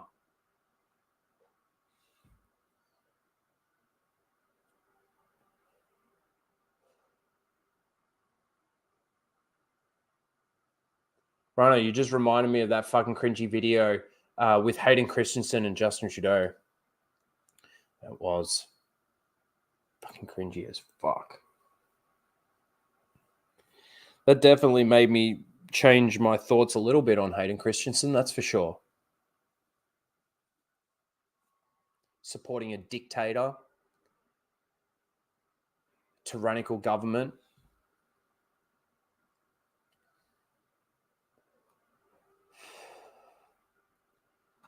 All right. We've got 1, 2, 3, 4, 5, 6, 7 tabs, all on the Acolyte. They're ramping this shit up. They're trying. They're trying so fucking hard. So hard to get people excited for this. All right, let's just go through them, shall we? Here we go. Starting with Lee Jung. I don't know. Discussing his character Master Soul in The Acolyte. Here we go. I was writing the character of Soul when Squid Game came out. I said that's Soul. You carry a Jedi weapon, but you are no Jedi. Lee Chung-chae just ran the gamut of every single emotion. He has been a legendary actor for years. He has real ownership of his character. We have a suspect, an old Padawan of yours. Let me be the one to bring her in. You know, he is such a lovely actor, JJ. I feel so much like he just has so much heart that he brings to it and so genuine. JJ knows how to switch from being formidable and then switch to being heartbreaking. I don't know many actors that can do that.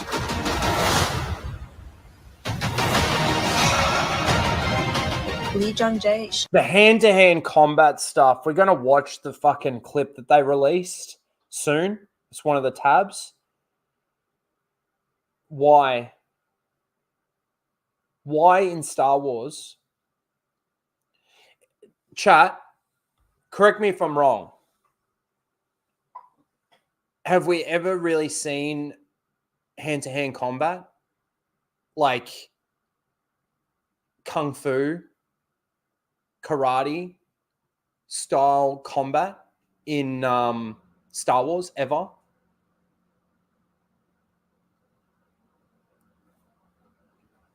Shines so beautifully in this role and looks fantastic when he's fighting. It's really like dancing. JJ is just a cool Jedi. Honestly, I still can't believe I played a part in Star Wars. I'm still trying. Sorry, JJ, but you don't play a part in Star Wars. Isn't that sad that you think that you do? To be cool. Only in Rogue One. When in Rogue One?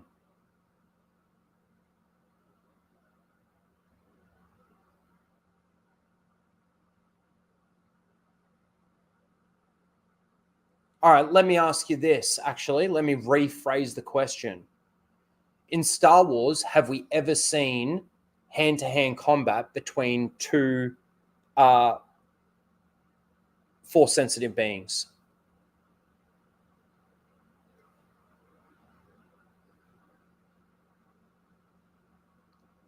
they always try and use the Force against each other. And if that doesn't succeed, then they tend to move to a lightsaber.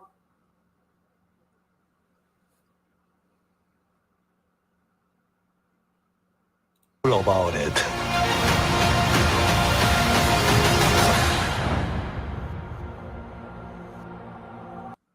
Okay. So again, it's sad that he thinks that he's a part of Star Wars. Might be a part of Disney Star Wars, but that ain't Star Wars, is it?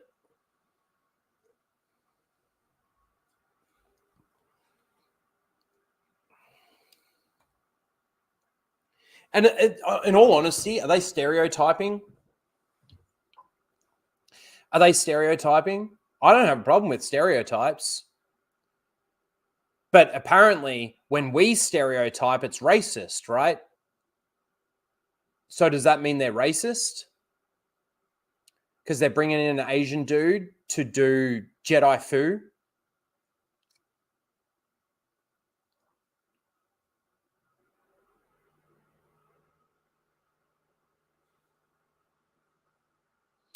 Let's move to the next one. Before the Empire, before the Menace, there was the Acolyte. Don't miss the first 2 episode premiere, blah, blah, blah, blah, blah. Now, there's actually a reason why I'm showing this one. Let me just play the first couple of seconds here.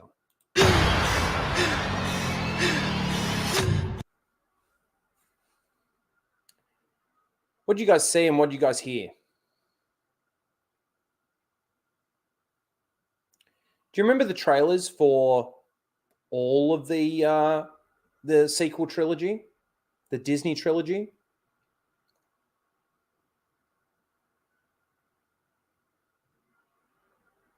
Yep, Ghostface has got it. You've all got it. You all know it. Deep, heavy breathing. Let's put that at the beginning of the trailer. That'll get people excited.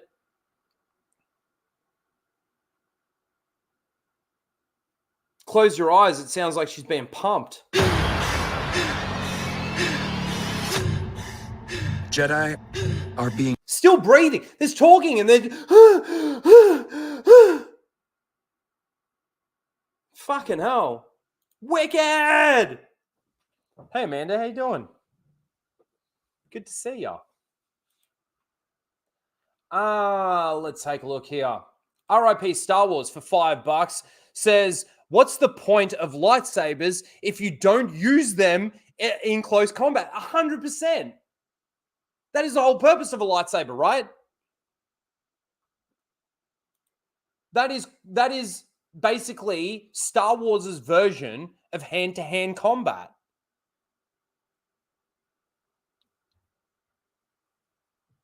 But yeah, breathing. Another fucking trailer with breathing at the beginning.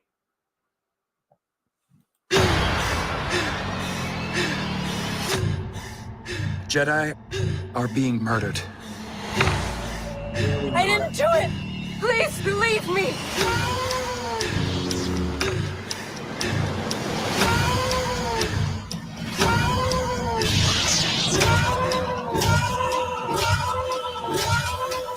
I sense something dark. Star Wars. Ugh. Another fart in the wind? You reckon?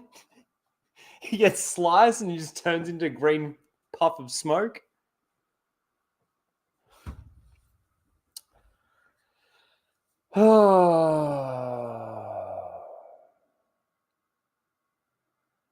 Was there breathing through that entire thing?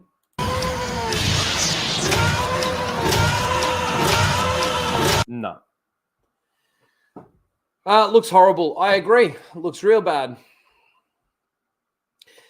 And I think we already know that it's going to be. Leslie Edlin keeps talking about how much of a big fan she is of this and that and all this. And then she gets asked, what's your favorite movie? Oh, there's not. I just want to live in the universe in perpetuity forever. Endless trash.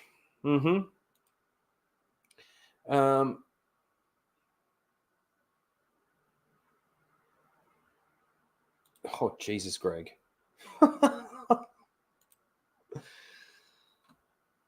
Looks horrible. But I don't know if you guys saw, but Ryan did a video, and apparently they've spoiled the fact that this main chick, that chick there, where is she? Let's see if I can. There she is. She has a twin, and obviously there's a good twin and a bad twin. Where do you think they got that story from? Well, there's a couple of aspects that they could have taken that from. You've either got the twin boys from the Old Republic. You've got Leia and Luke as twins. You've got Leia's kids, the twins, Jaina and Jason.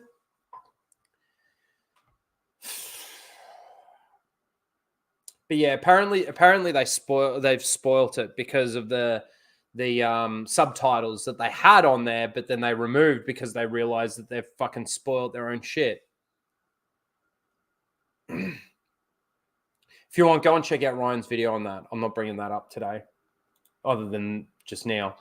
So there's that. That's what I noticed. The breathing mainly was the thing with that. All right. Let's watch this little action scene that it is that they decided to release to get everybody excited for the Acolyte. Let's take a look, shall we? Throwing knives. Throwing knives.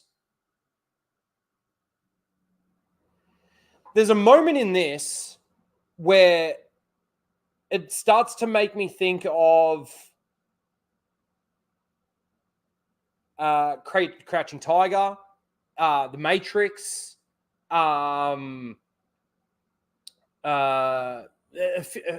like basically those kung fu combat sort of movies.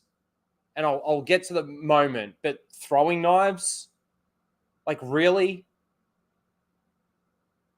It's not even a vibro blade. It's just a throwing knife.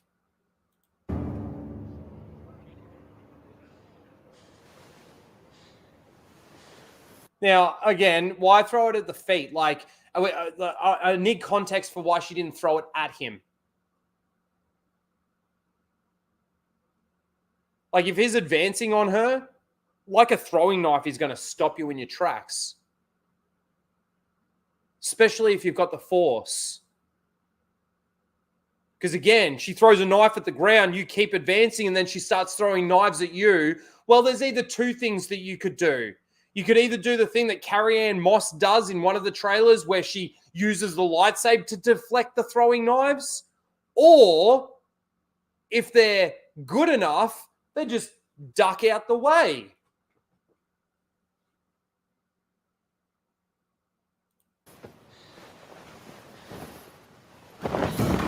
Okay, removing your cloak to have a hand-to-hand combat fight. Like, I always thought that removing the cloak, if, two force wielders are going to then use their lightsabers, is more so that they're not, like, getting a bit tangled up, shredding pieces of their clothing with their lightsaber. And that was, again, one of the mistakes that they made in the Obi-Wan Kenobi series is, like, they're fighting with their massive cloaks on with lightsabers.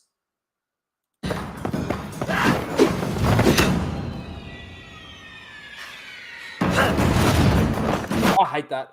We saw that in the first trailer, that move where she fucking kicks over his head, but doesn't even fucking like get close, and he's doing this whole duck thing. Choreography is ridiculous. In fact, that edit that's in there, it's okay, I guess. It's not the greatest.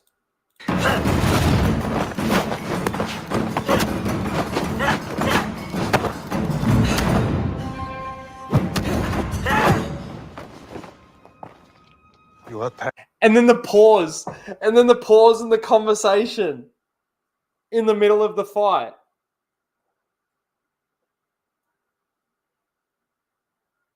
Did you get inspiration from Revenge of the Sith?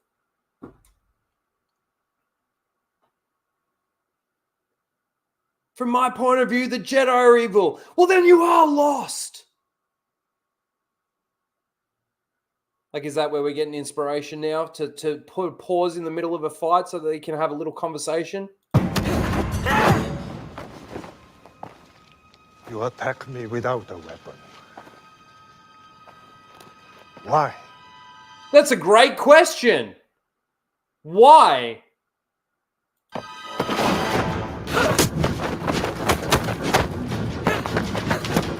Coming up, it's coming up, it's coming up. Here it is. There. I'm going to use my tiger claws, tiger style. And we'll do it short in slow motion, how he ducked out of the way just in time. Fucking, this isn't Star Wars. It feels nothing like Star Wars.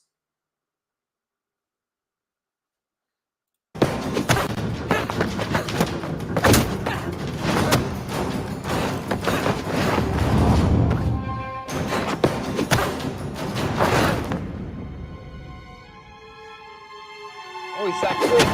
Behind her. Ratchet Clank style.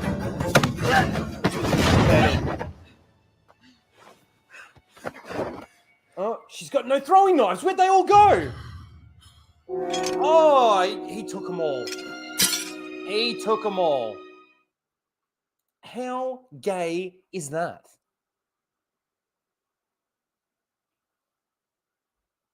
G'day, Steezo.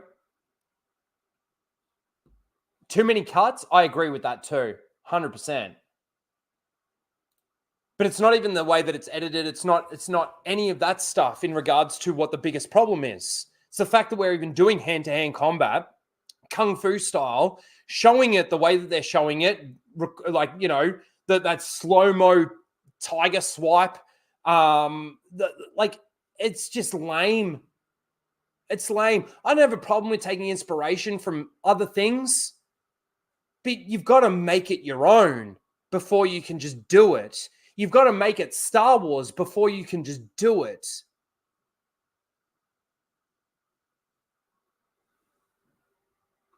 Darth Ghostface with the 10 gifted memberships. Dude, thank you so much. Thank you so much. Let me see. Breezy's Comics. So they went to Breezy's Comics. They went to One Punch Man, Tolkien fan, Zakarat, Grizzy, Best West 92, Jawa Trader, sorry, Dark Warrior, Bleckenstein. I hope I'm saying that right. Brett, oh shit, it just jumped on me. Brett Cohen and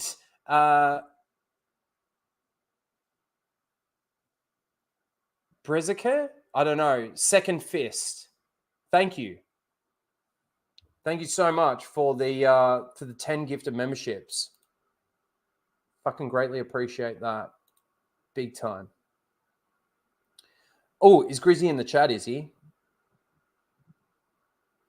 Why didn't I see him? I still can't see him. If Grizzy's in the chat, hi Grizzy.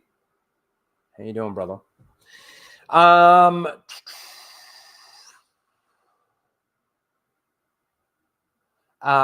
RIP Star Wars says for $2, the lighting is so bad. That's true too. But that's another thing that I've noticed in a lot of more recent Disney Star Wars stuff. The Bad Batch was really dark. The Tales of the Empire was super dark. And not dark in the way that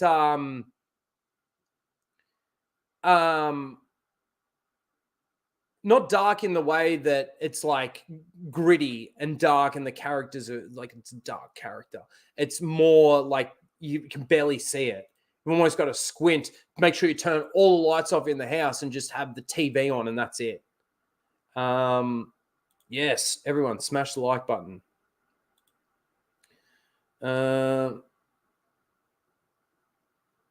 You are a member now. Congrats, you have access to the emojis. To all the emojis. So there was that, which I thought was just shit. It looked shit. It doesn't look like Star Wars. It doesn't feel like Star Wars. Nothing about it yelled Star Wars to me. Not once did they ignite a lightsaber. And again, like I said, lightsabers in the Star Wars universe is the equivalency of hand-to-hand combat, especially between two force-wielding people, characters.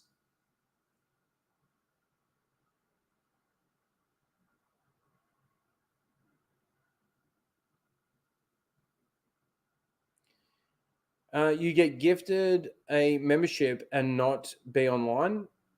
Yeah, I think so. I don't exactly know how it works, but I think they tend to try and go to the people that are like watching a lot more of your content, like subscribers that are. I mean, I can't guarantee that. I don't know exactly.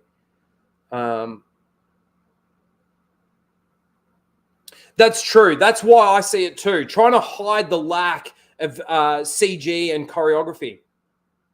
100%. That's why it's as dark as it is, because it's actually garbage. If it was actually lit up, you'd see more problems with it. Not that we're not seeing enough problems with it already. So anyway, that looks shit. Where am I here? All right, so Amanda Stenberg and her violin.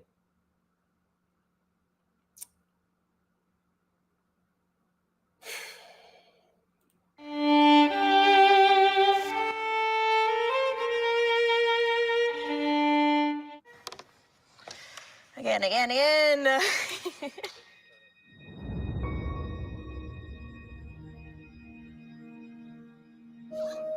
I am here today at the John Williams Music Building.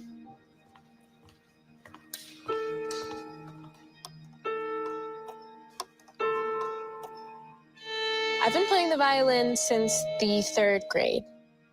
I don't think that you can love Star Wars without loving the Star Wars score. John Williams has the ability to create music that feels huge in scope while still being emotive. It's true.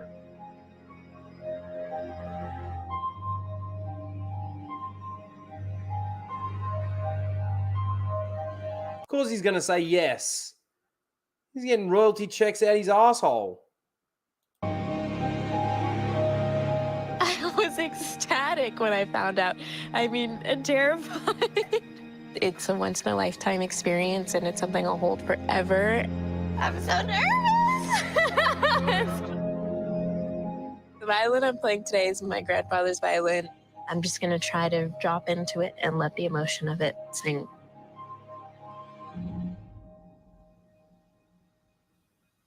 Now, before we actually hear this, I do want to say, who doesn't like the score? Who doesn't like Star Wars music? I mean, you can sit there and listen to the music without even watching the movie, and it's that good. And it's that, you do feel the music. That's not wrong. And it's cool that the person with the lead in this new show is able to play the violin and is able to play the music. I'm not going to deny that. There's nothing. This isn't like me going on a tirade of like, oh, fuck Amanda Stenberg. Who does she think she is? She's no fucking Star Wars fan. Why would she be playing the music? Nothing like that. Nothing like that. This is actually kind of a good thing, right? The point of what I'm showing you, though, is the fact that they are using everything and anything in their arsenal right now to try and promote the Acolytes as much as possible, to try and get the feeling of what Star Wars fans used to feel and try and make that connect their emotions to the Acolyte series. That's the purpose of this, and that's where I see the problem with it, right? There's nothing wrong with this chick playing the score on her violin. Nothing. So don't take it. Whereas I'm sitting here going, oh, fucking Reiner is racist because of fucking she's... No. Fuck yourself if you think that.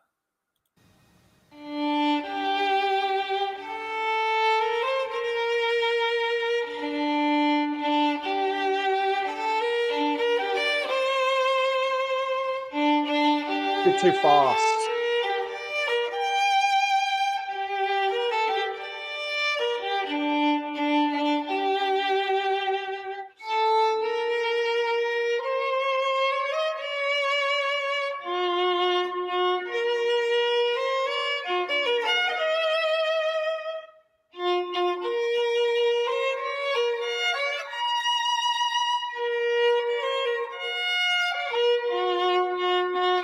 Yeah, it's too fast. She needs to slow it down.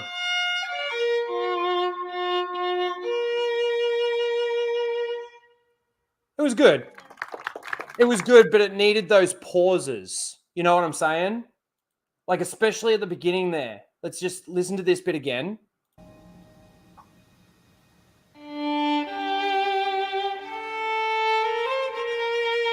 After this note. She goes straight up.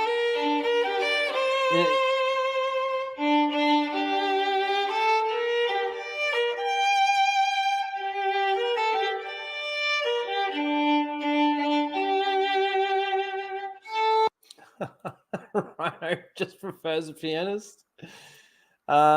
She's pretty good. Yeah, she is pretty good. She's very good. But yeah, I just think it was a little too fast. Just slow it down a little bit.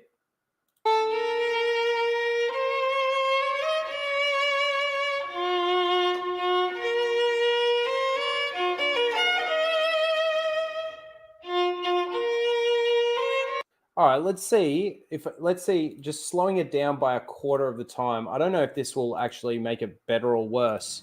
Let's take a listen.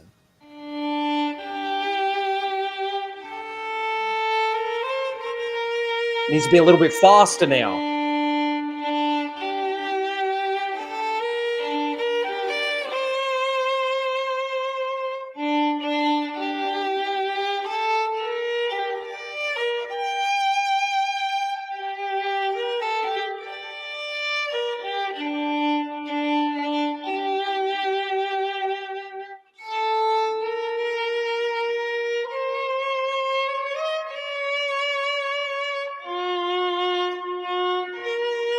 Yeah, now that's a little bit too slow. It's sort of in between there. You need to slow it down by an eighth from normal speed. But it's still very good. Well done, Amandla. That was nice. That was nice. But again, just trying to use that John Williams original score, Star Wars and blah, blah, blah, blah, blah, to try and get those feelings. Like, she hit a note there and it did give me a little goosebump, you know. It's such inspirational music. Sounds so gay. But it is. It's such inspirational music that it's hard not to get. Man, you turn something like that on, you play the score, and you just,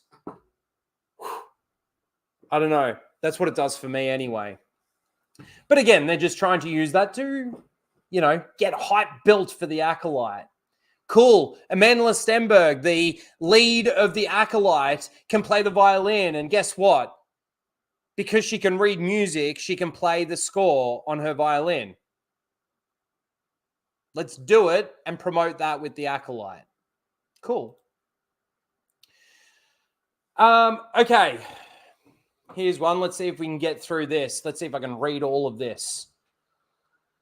The Acolyte executive producer Simon Emanuel reveals they brought in some of the team who worked on Rogue One's iconic Darth Vader hallway scene to develop their action sequences. Now, this is what I was talking about before, and I've got a couple of points to make in regards to this statement here. So here we go. From Simon, quote, "One of the things we talked about really early on was action." Okay. And I really believe that in these kinds of shows, action has to be a character. I'm just going to pause there for a second. I don't really agree with that. The action in Star Wars is, you could say, again, and it's going to sound gay as fuck, poetic at the same time as like a, people do describe it as like a dance between these two characters that want to kill each other, right? But you know what this show needs more than the action being a character? The show needs characters to be like characters. Now, yes, we're yet to see what these characters are all like, but based on everything we've seen with everything that they've released, and based on everything that we've heard from the people behind the scenes, like Leslie Headland, there aren't characters in this show. There are people that are there to do something, right? But I don't think action, to me, is really ever a character in a show. You know, when you watched, just for example, when you watched, what's a good one that I could bring up? Mission Impossible. Let's use that as an example. The one with Henry Cavill. I can't remember. Is that Fallout? I can't remember. The one with Henry Cavill, when they're doing that, when they're fighting in the bathroom. Did you view that fight as a character? Or did you view that fight as a circumstances of events that have happened that they need to try and actually get this guy so they can scan his face, so they can make a mask, so that Ethan can go and do the rest of the mission? It's a plot point, and it certainly has meaning, but it's no character. I don't understand that analogy or reference, to be honest with you. Anyway, let's continue. So action has to be a character. It can't just be, give me a punch. Well, it seems like from that clip we just saw, that's all it was. Give me a punch. Throw a punch here. We'll slow it down a little bit. It'll look sick. Give me a punch. Give me a lightsaber fight. So I introduced Leslie to a guy called Chris Cowan, who was our action director and part of the team who worked on the Darth Vader sequence in Rogue One, one of the most overrated sequences in all of Star Wars, in my opinion. For me, it's the best action. Listen to this. For me, it's the best action the franchise has seen. And there's so much of it. Now, is this statement down here referring to the Darth Vader hallway scene? Or is this sentence here referencing the Acolyte? For me, it's the best action in the franchise has seen. What, in the Acolyte, or what you were just referring to? I don't know.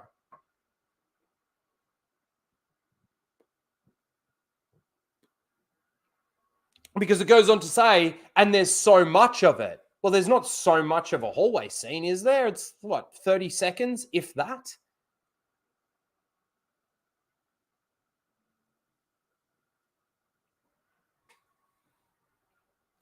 Yep, I agree with that.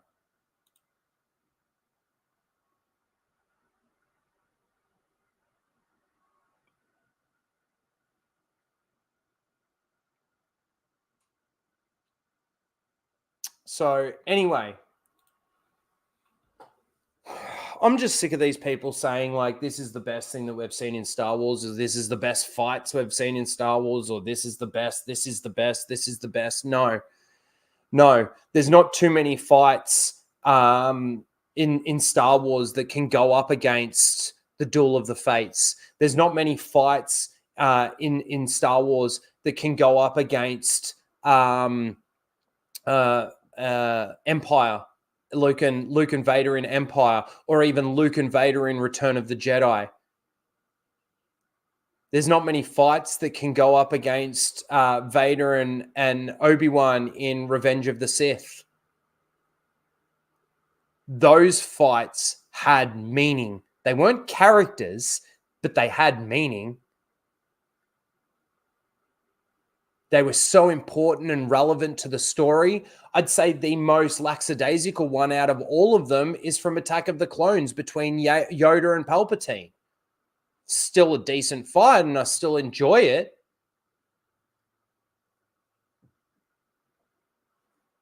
The fight between Anakin and Dooku at the beginning of Revenge of the Sith.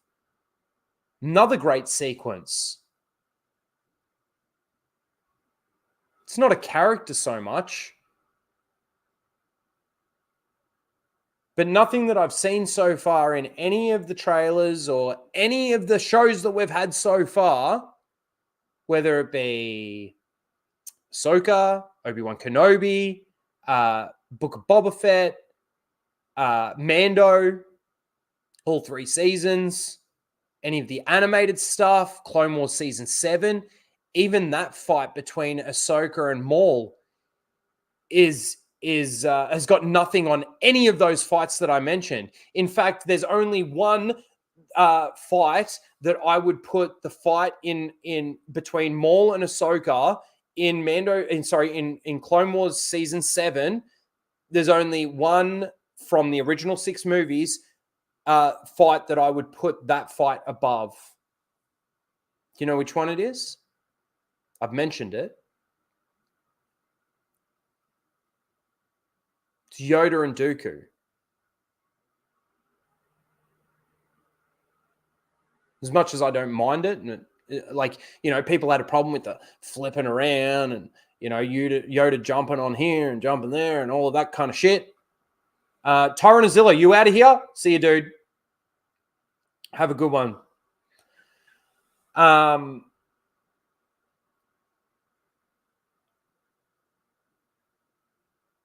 Yeah. Within Disney Star Wars, that actual fight between Ahsoka and Maul in Clone Wars Season 7 has the most meaning out of all of them. Everything else that we've seen. Shit. Because Disney fucking Star Wars is Disney fucking canon, and there's a lot of shit that messes up. Those moments in Clone Wars Season 7 messes up when it comes to the continuity.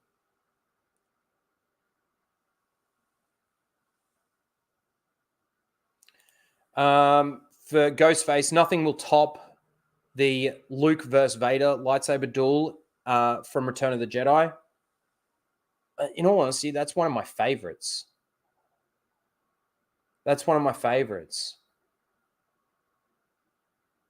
Sister. So you have a twin sister. Well, if you don't turn, then maybe she will. No! Good as, man. Taps into the dark side, defeats him, defeats Vader. Strike him down, Palpatine says.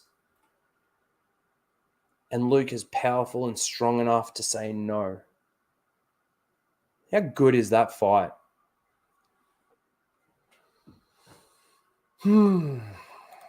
So true. Disney can't change. No heart, no soul. 100%. I always liked that fight. Which one? The Clone Wars one that I was talking about?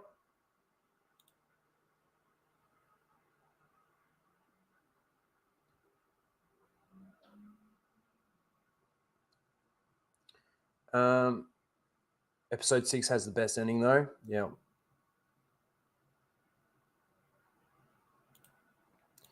This is why you're going off that. Yeah. It's hard to say this. It's really hard to say this, but the importance of the Duel of the Fates fight, I want to say, is more important and impactful than the Return of the Jedi fight, but the importance and the impact of the fight in Return of the Jedi is still right up there. 100%, man.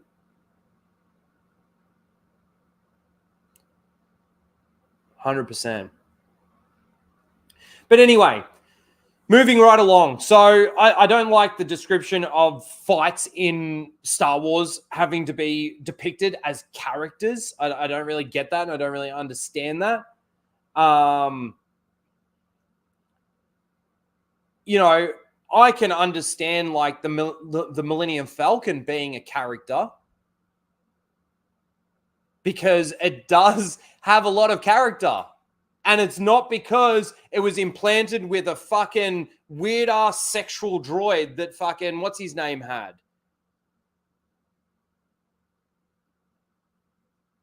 But the fucking Millennium Falcon is certainly a character within the Star Wars universe. In fact, when you expand it out to the EU, even Luke's X-Wing is a character in Star Wars. But I would not describe the fights as characters. Moving right along, the Acolyte showrunner, Leslie Headland, is a big fan of the KOTOR games.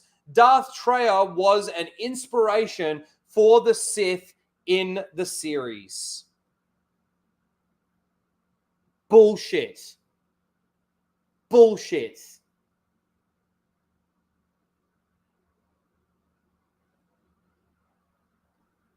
I don't believe it. I don't believe her. I don't believe Leslie Headland at all. At all. Yep. Bullshit. And fucking liar. Darth Traya. Fucking Leslie Headland doesn't even know who Darth Traya is. Dave Filoni just happened to mention it. Yep. Leslie Headland is a hashtag fake fan.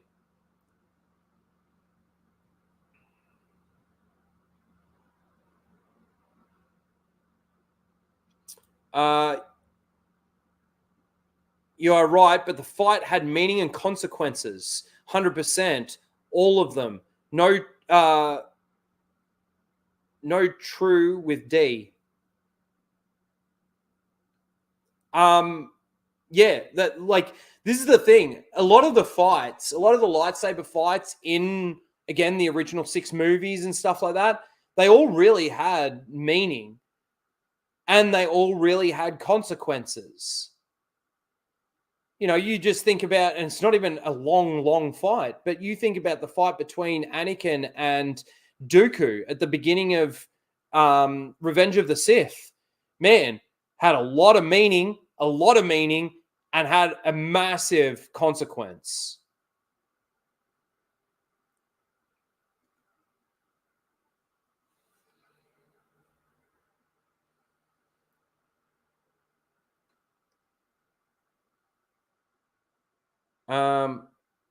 Should see the reviews from Shills, whom got to view Acolyte episode 1 through 4. What is that? All of those people that were standing next to Dave Filoni, did they all get to see it so that they can prepare their defenses and their videos early?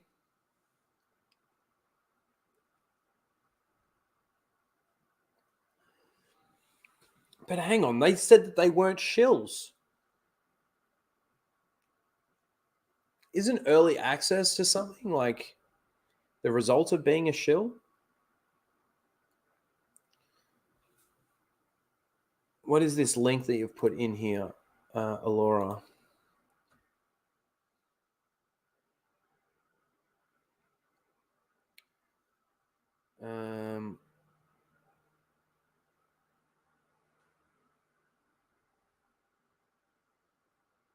Oh, God.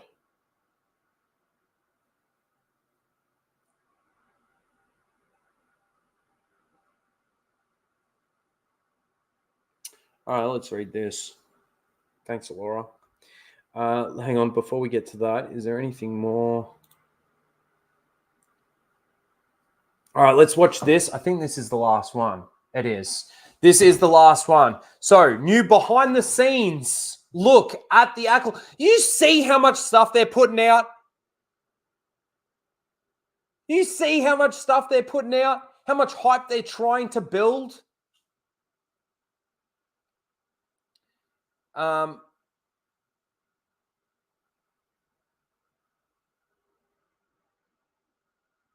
here we go. I just wanted to say hi to John 42. He's always coming in, so I just wanted to say hi. I haven't said hi to him yet.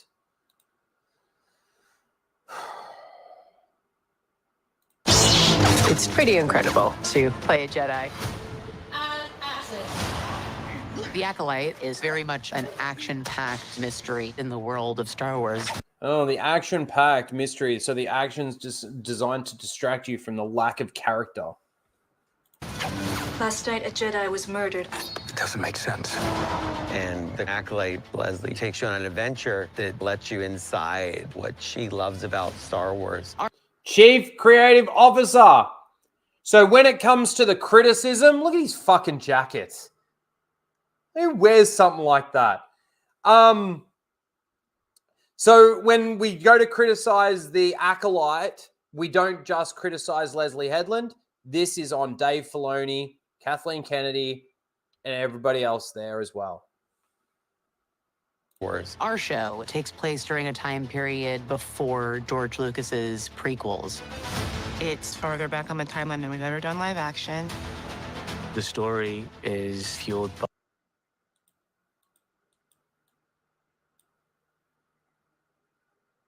God damn. Never done live action. The story is fueled by all these twists and turns. I thought it said Revan. We have a suspect. An old Padawan of yours. Let me be the one to bring her in. I was very interested in pushing in the direction of martial arts films. When I heard the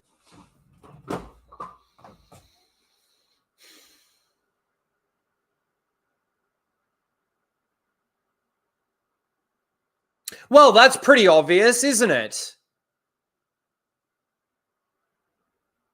Pushing in the directions of martial arts films.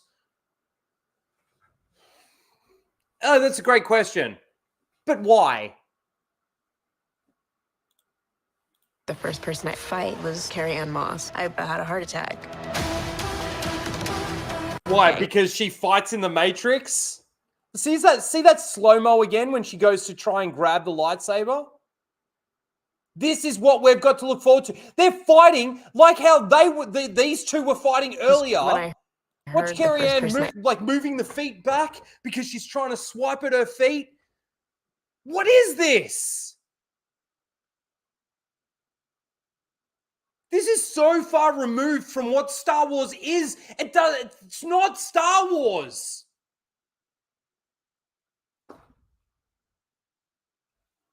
Fight was Carrie-Anne Moss. I had a heart attack. I want you to know that the reason why my reaction is like this is because I haven't watched these. I've seen them and gone, all right, that'd be good to watch on Casual Rage. Getting like an actual saber was just like... training for the fights is pretty special. I'm still trying to be cool about it. I consider myself very lucky. I want to point something out to you. We've watched a minute of this minute and a half behind the scenes clip, and we've watched, like, even go back to this other shot back here. Where was it? Like this, right? In all of these behind the scenes shot and then practicing, well, there's a lightsaber, right? How many fucking hand-to-hand combat fights are we having in all of this? Training for the fights is pretty special. I'm still trying to be cool about it. Now, I want to check something in regards to... Sorry, I just got to go back and check this here. When she goes to put the knife in her face.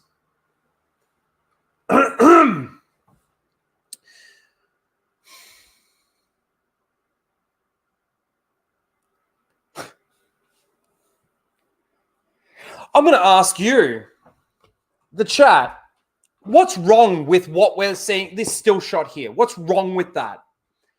The fact that Carrie-Anne Moss is using the Force to stop this chick from using her blade.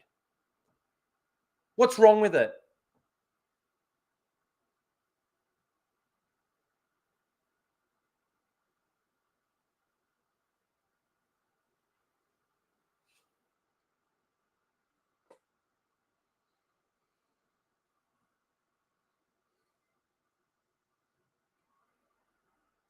My comment says it all, Rhino. Ray Park is a multi-degree black belt, and even Maul, sorry, it jumped on me, didn't fight like that. No, it's not the fact that there's no saber. I'll tell you what my problem is with it, what I see. Why aren't both of them using the Force? Well, that's a good question, yes, but that's not what the problem is with what I'm seeing here. Even if Carrie-Anne Moss's character here wasn't using the Force, how much closer is this blade going to get to her?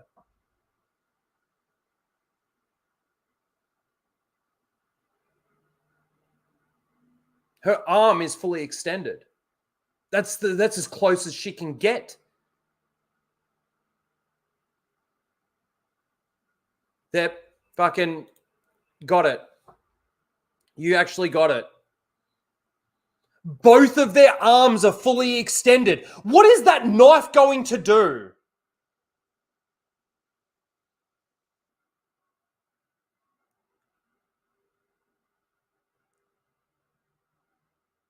Like, honestly, think about it.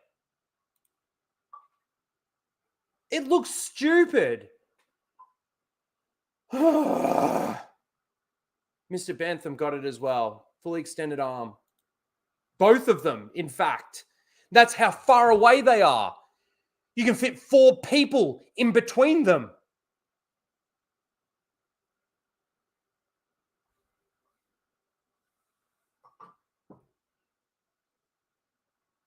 So dumb. It's so dumb. It is so dumb.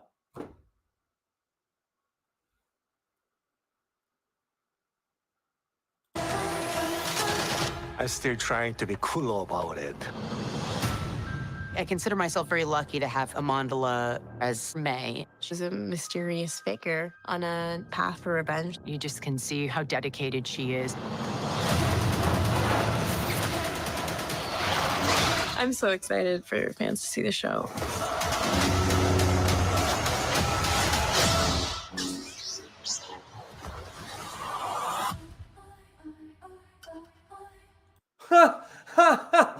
That sound at the end even sounded like Squid Game.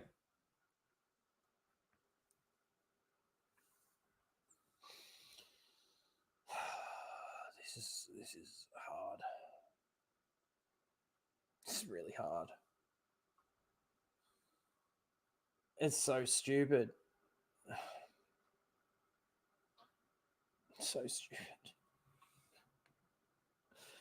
I'm glad that you can't wait for fans to see this. Problem is that the only fans that you've got right now will want to see you, like, probably try and ship you with your twin sister or something. You know, maybe they'll try and ship you with. Is that really Leslie Headland's fucking wife? That green person, this thing here. I mean, it looks like a dude, doesn't it? Look at that fucking head.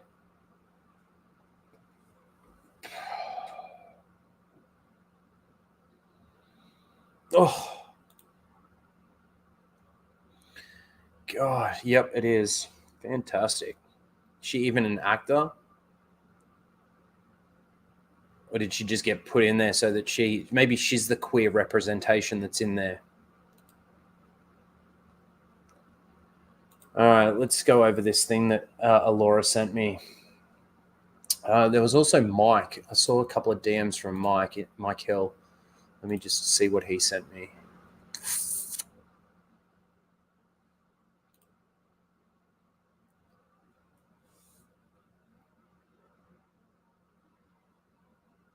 Oh my God.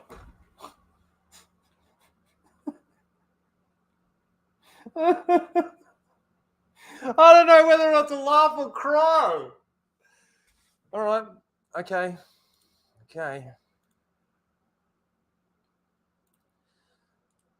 All right. Let me bring both of these over here. I'm going right to the end of the tabs. Both of them. Thanks, Mike, and thanks, Alora. Let me get rid of these other tabs, seeing as we're finished with that stuff from the Acolyte. Yeah. Fuck, so many tabs. All right, spread out. Spread out. Oh, these tabs spreading out. That's better. There we go.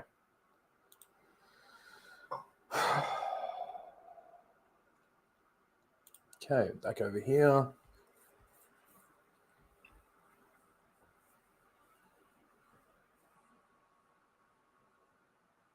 Let's watch some Star Wars Old Republic cinematics. That's some real Star Wars. You know what? We are, because after everything that we just watched, we need a palate cleanser. We need to see some real Star Wars. We really do. We really do. So we will. Actually, I might already have them tabbed.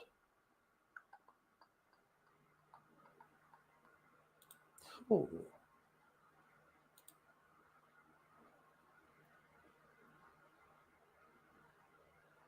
Oh, we're going to watch the first one. All right, that's ready and lined up. Okay. God. First of all, I'm going to say, excuse me if I fumble my way a little bit through this. For those of you that are new here, I do have a pretty bad case of dyslexia. And normally what I try and do when I get ready for these streams is if there's anything like really long or sort of concerning for me to be able to read through it all, I try and read it at least once or twice before I go live. These have just come to me.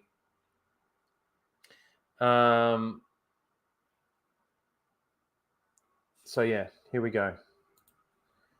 So Mike Hill sent this.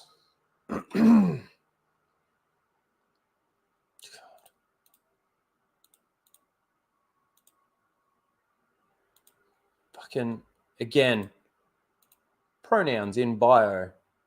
In fact, pronouns in name. Of course, they, them.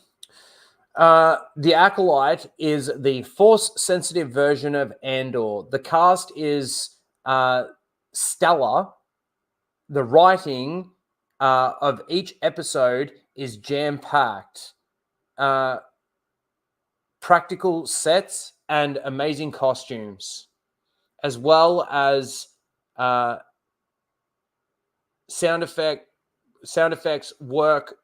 SFX work make every location feel lived in. Really? The sound effects work makes the locations feel lived in? Really? While having an emotional through line to keep it focused. This person got to watch the first 4 episodes.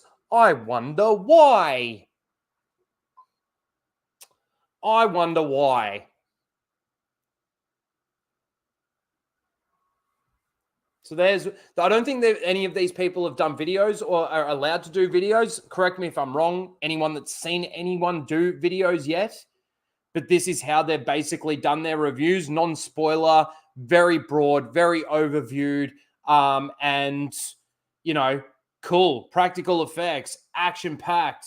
You know, the writing in each episode is jam-packed. What does that mean? Doesn't mean that the writing's any good.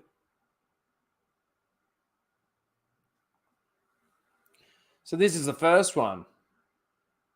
The they, them, themselves. Pop culture journalist. My ass. You're a political journalist. And then there's this one. This was the one that Alora sent me. In general, I tend to love when Star Wars digs into the space between light and dark. And Acolyte should probably be, and the Acolyte feels especially rich in that department. Exploring the multitude of different paths in life, the different relationships with the Force, what it means to have power and the importance of how one chooses to wield it. Lastly, for now, I really dug. Can't you just say I really liked? Like, honestly, who uses the word dig anymore? I really dug all four episodes, but episode 3 in particular is sensational. Remember that for when we watch episode 3. It looks spectacular, and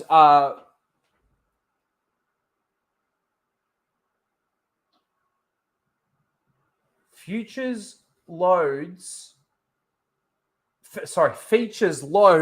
of high quality craftsmanship.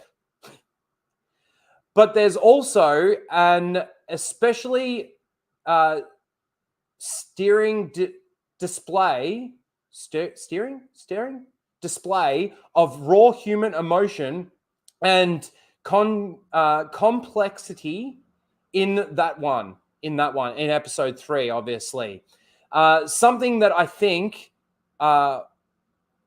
winds up,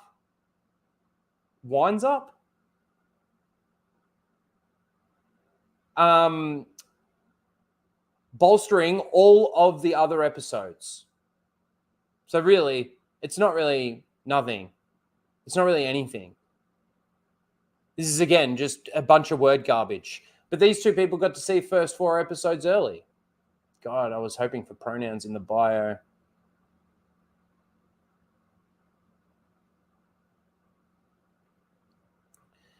Anyway, there you go. It's like the Force-sensitive version of Andor, and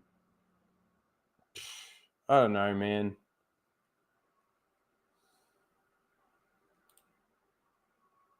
God, I really want to see this scene. Can't wait. Because you got to think, this character's not dying, and this character's not dying. And yet, if they're coming up against the Sith or a Sith, they have to die. And their bodies need to be disposed of properly. Thanks, guys, for sending those to me. There's some early reviews of a shit show from shippers and pronouns and Disney Star Wars, fake Star Wars fans. I see you, Christian, in the chat. Good to see you. Let's see here. Let me just go here.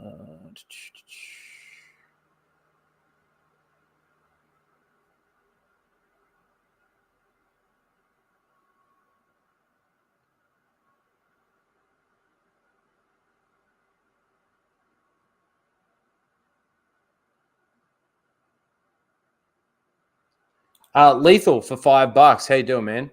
I fuck mad bad bitches. I fuck mad bad bitches in The Sims too.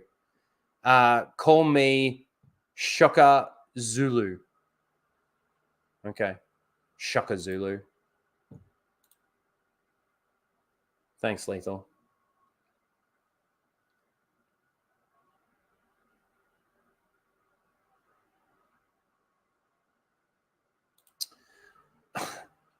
Lethal for $2. Says, Oi, Rono, Rogue One movie is better than all the prequels. Disagree.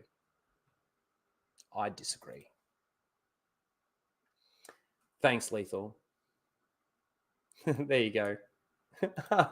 Blocked. Oh my God. Hang on, there was something more with why? Where did it go? Did it? Oh, this is why having a lot of tabs open is fucking shit.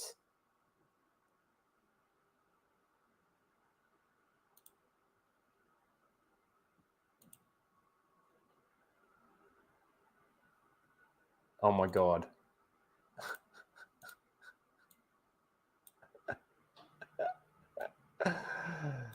Oh, that looks so fucking weird.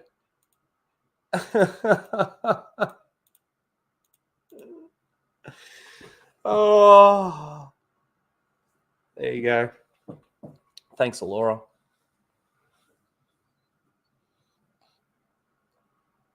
Thanks.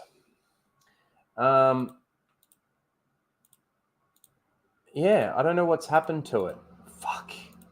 All right, give me a sec, guys. There's one more thing that I need to touch on in regards to the Acolyte, and I need to find it.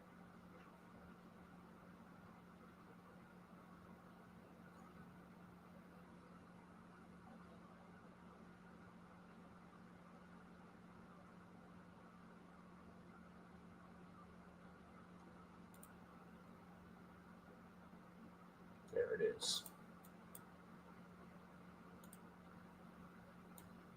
Okay, let me bring it up.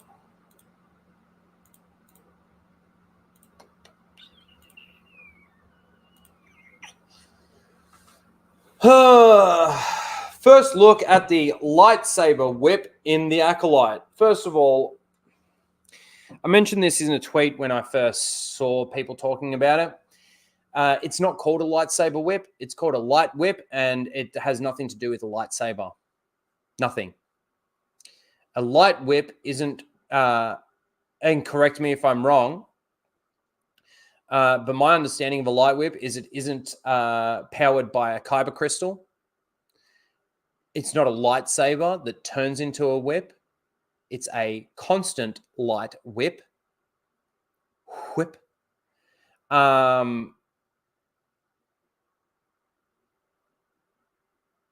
And the way that they've done it in this is that the lightsaber that is a normal blade turns into a whip, which is just pathetic and ridiculous. Again, canon breaking as well.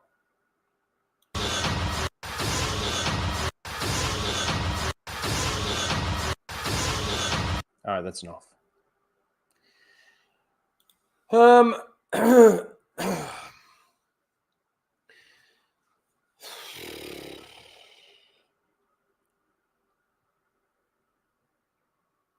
Is powered by a crystal, but not exactly like a saber.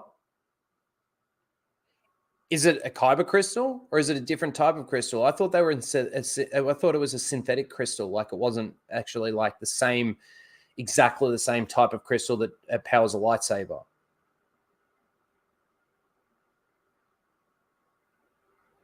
Isn't it a shard of a kyber crystal?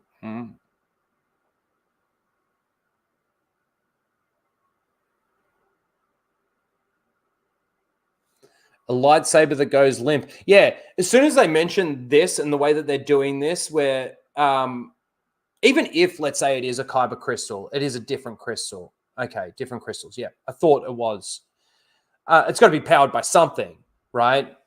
But as soon as I heard that they were actually turning a solid blade into a whip, it made me think of that episode of Family Guy, the Star Wars special with Herbert, and he lights the lightsaber and then it goes limp.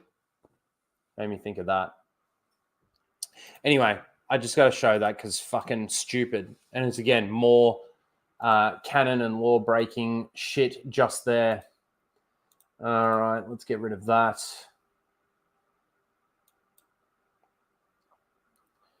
All right, we're going to watch the palette cleanser now because then we're going to go into the... Fuck, we've been going nearly 3 hours. This has been a great stream. You guys having fun? You guys having fun? Better fucking be having fun, because if you're not, well, there's nothing I can do about it. All right, let's watch this. We're just going to watch one, and it's probably my favorite one. Although, it's hard to say, because I do like the twins from the Old Republic. That's really, really cool. Really, all of it is really, really cool.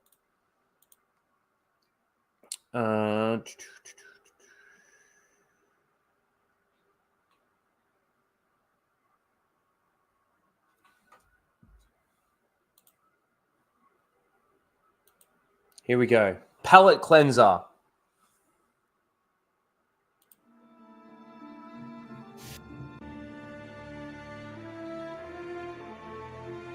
Korriban, ancient birthplace of the Sith.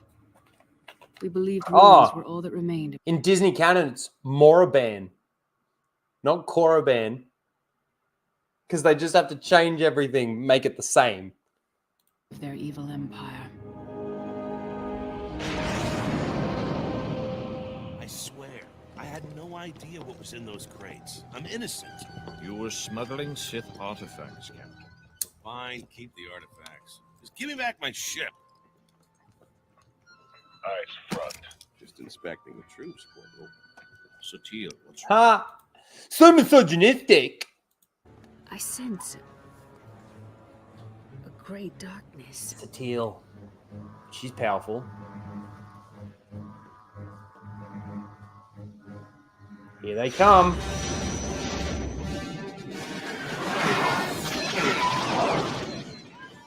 Sith Empire has returned.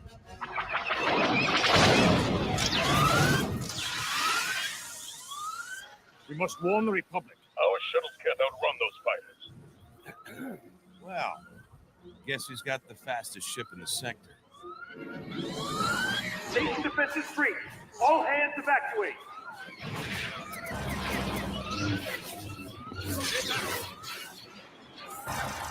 Look out!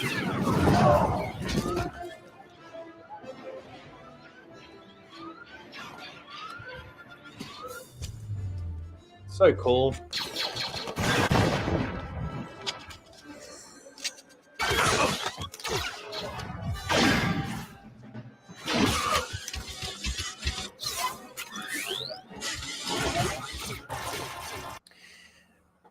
I just want to say, keep your eye out for some hand-to-hand combat.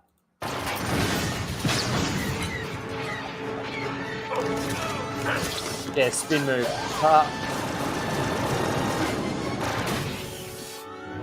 My shit! Will she fly? Will she fly? She's not pretty, but she's tough.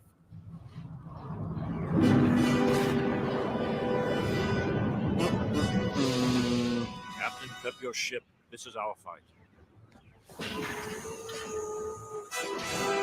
Awesome.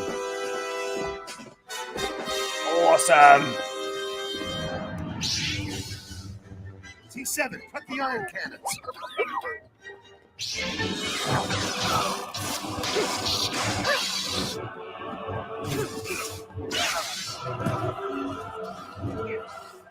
Even this fight it's not a character, but it's got fucking meaning.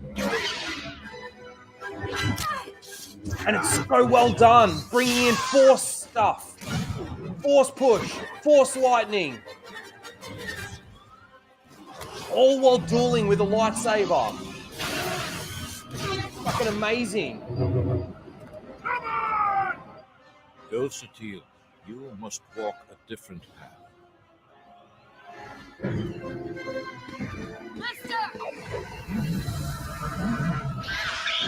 Fucking sick. He just blasts the ground.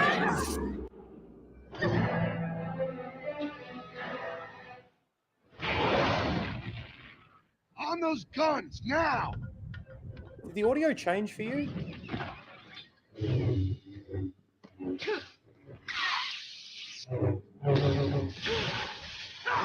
Did the audio change for you? It certainly felt like it changed for me. Oh, that's better.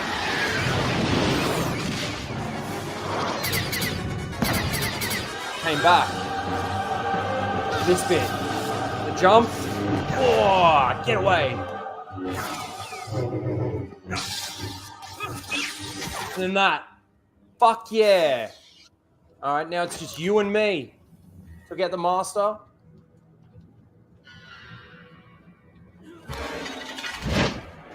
Now this.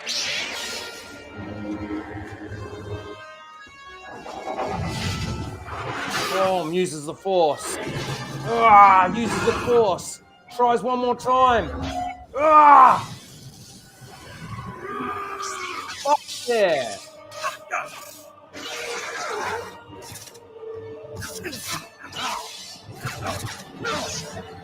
Warm.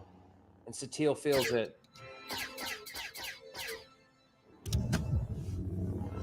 Amazing. Amazing. They're still got to get out of there. Now this is Star Wars. Not sending out 2 TIE fighters. Like they're trying to save money or something.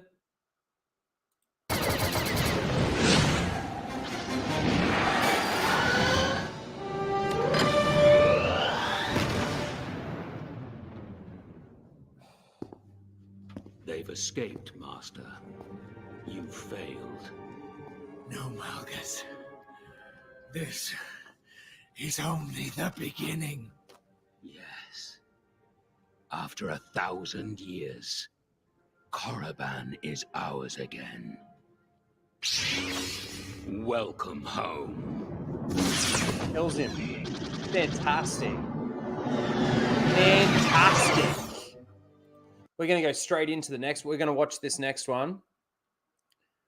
Because this basically just sort of completes that little arc, right?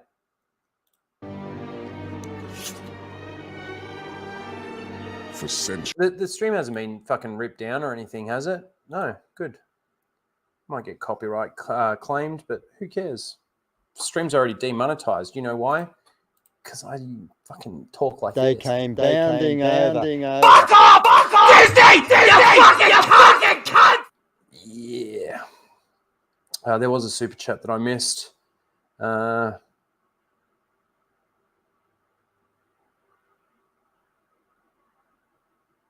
Michetor? Again, I'm stuffing your name up. £5, €5. I don't know exactly. Thank you for the $5. Sweet Lord, I'm about to bust. Yeah, because it's so fucking good. Because this is actual Star Wars. That echoes. Yeah, it echoes when I'm sharing a screen. I don't understand why, but it does. Okay, here we go. Alderaan stood as a beacon of hope. Alderaan looks amazing. But the Empire came. Oh, again, did they send 2 TIE fighters? 1 fucking just Star Destroyer? Nope. And with 1 savage strike, Look at that army. Alderaan turned the knees. Mandalorian bounty hunter there. Time is running out. As few are left to face the enemy. For those that remain, there is but one choice. We must fight to victory or death for the Republic!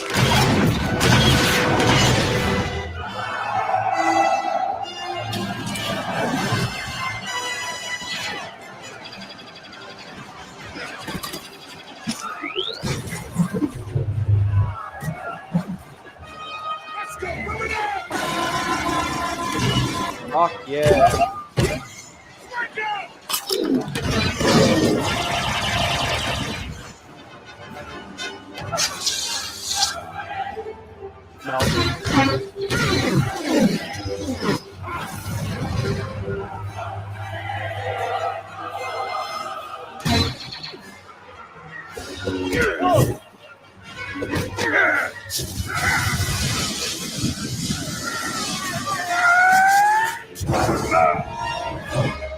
Couldn't get close.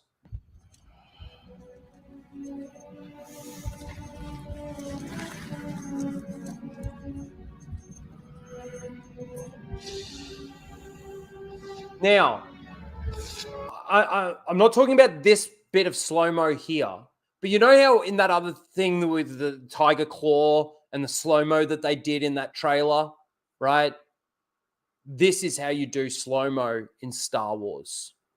Not exactly what we're seeing here. Wait till Satele comes in, and this is how you do slow-mo in Star Wars.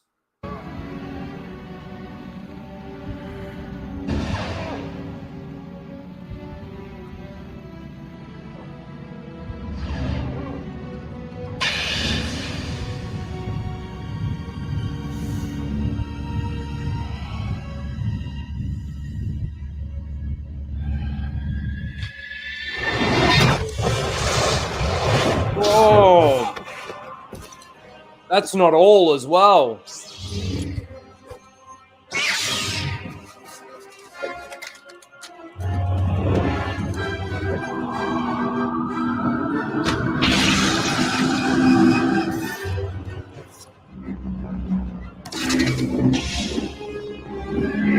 How cool.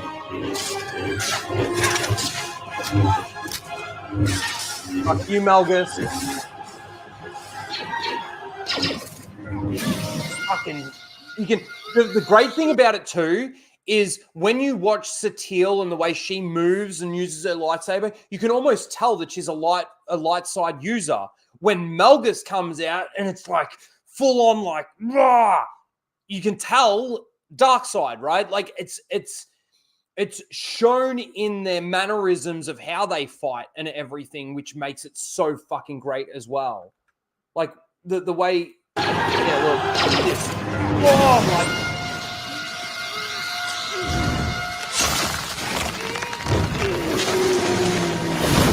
The problem is it's too bad none of these characters exist anymore. Apparently.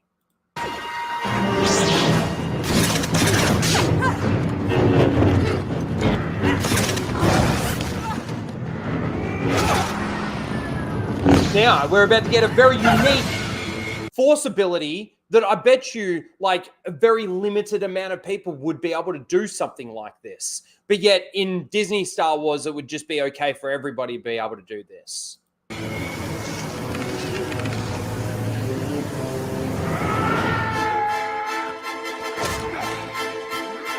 You don't realize how much you just saved Satele. Sacrifices himself.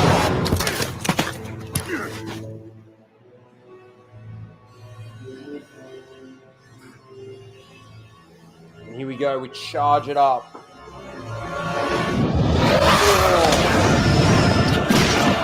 Fuck yeah.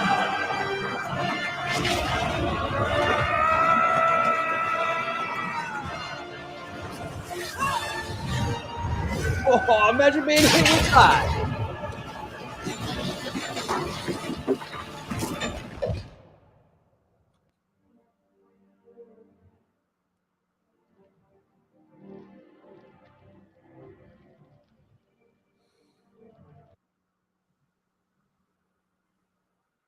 Did we just lose audio? Yeah, we did for a second there. The only thing that I'd like to say is that being that he had that detonator in his fucking hand, he shouldn't really have an arm left, really, you would think. Malgus is such a beast. While the sacrifices are heavy, we fight knowing that a single spark of courage can ignite the fires of hope, restore peace across the galaxy.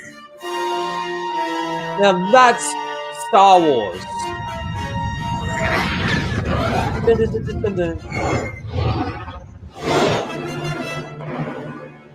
Fuck yeah. You know, when we do Seal of the Week, we might watch one or two more. I'm just going to save that there.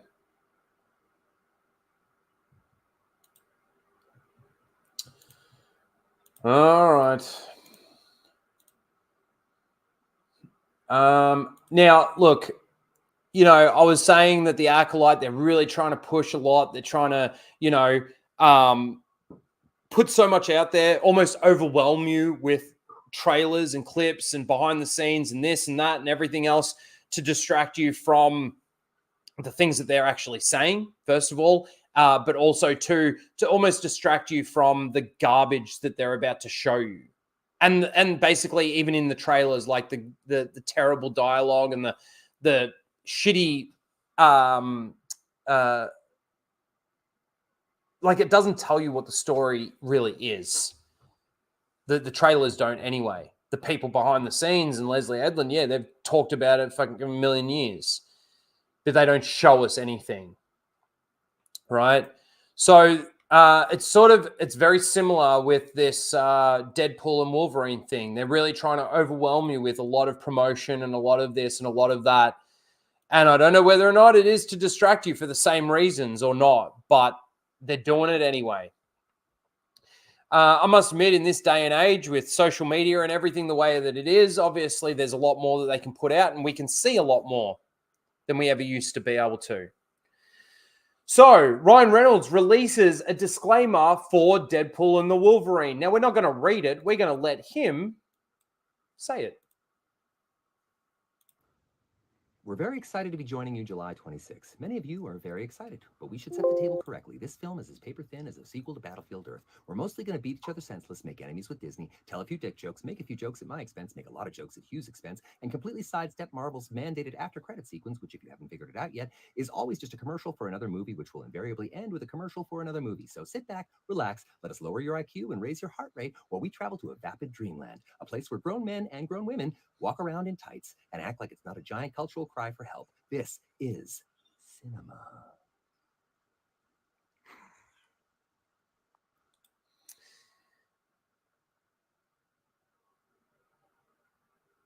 I don't know what, like,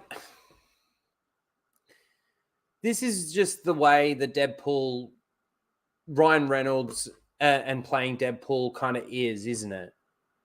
I mean, if we go to, there's almost another disclaimer here. Let me skip to here. Yeah. So this is the Deadpool and Wolverine silence your phones PSA in playing in theaters. So this is like a promotion that they're doing for Deadpool and Wolverine, but they're putting it in movies and other movies just as like a promotional thing, right? And look, it's clever. And I don't inherently have a problem with this. It does come across to me that they're trying too hard. They're trying really hard. Just in my opinion.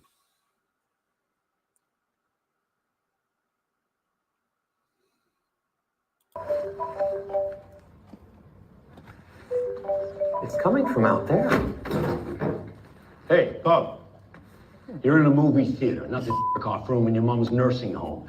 So turn your phone to silent or I'll shove it so far up your you'll have to answer it through your No. Easy now. Easy now. So much testosterone. It's God, when you yell like that, it makes my vibrate.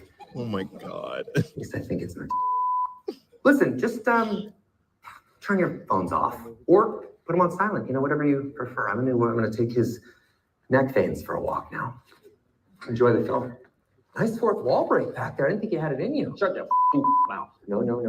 They do not like that word in America or Canada or the Netherlands. There you go.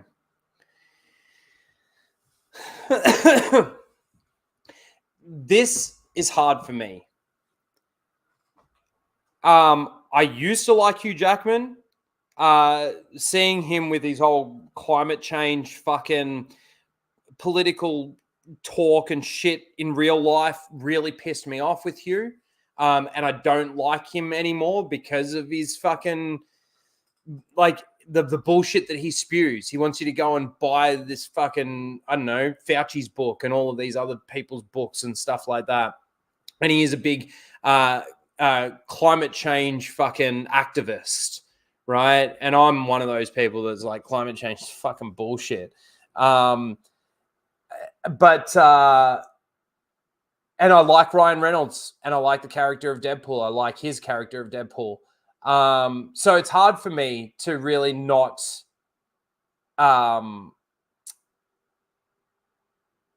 like get some sort of enjoyment out of that. Like, that's kind of funny, man. Like, you know, I would hope that the beeps are actually in there in the theater. I don't think the person that took this video is putting the beeps over the top of the swear words. I think it's just there, especially if like there's maybe kids in the theater or something like that. They got to bleep all of that out. But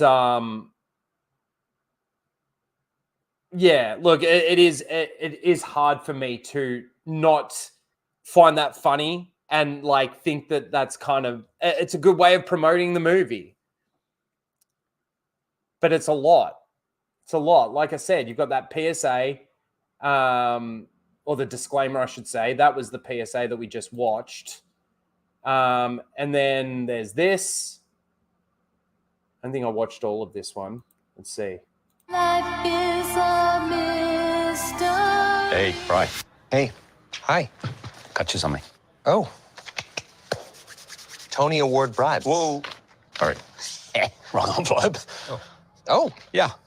Oh, wow. Tony Award bribes. 2 tickets to Deadpool and Wolverine. Yep. Yep.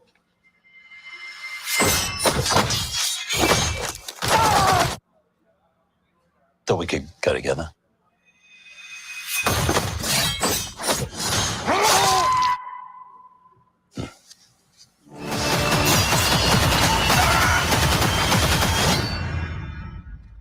They're pumping them out, man.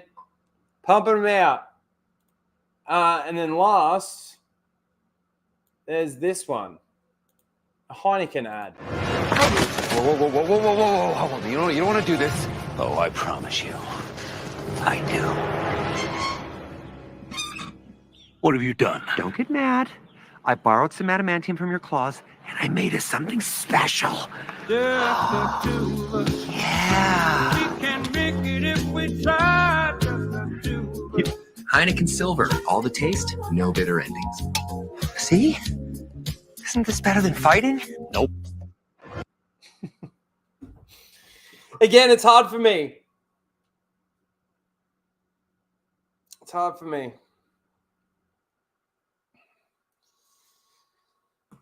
I like the first 2 Deadpool movies. I loved Hugh Jackman as Wolverine. I love Logan. All the Wolverine movies weren't necessarily the best movies, but he was still a really good Wolverine. Oh, I heard that rumor. Taylor Swift pops up. I'm walking out. Yeah. I don't know. This is the thing with the rumors and stuff like that are out there. It's for example, like with the Taylor Swift thing, right? Is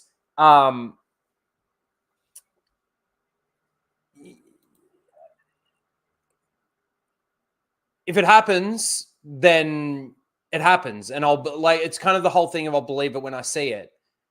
I don't believe anything that comes out of these people's mouths. I don't believe the reporters that report, a lot of the reporters that are reporting on these things.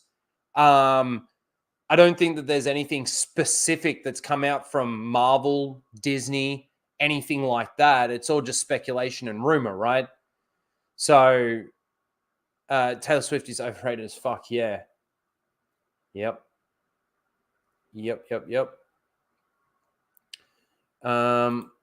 I actually want to, if I can, I don't normally get political at all on stream. But just in regards to the climate change thing with Hugh,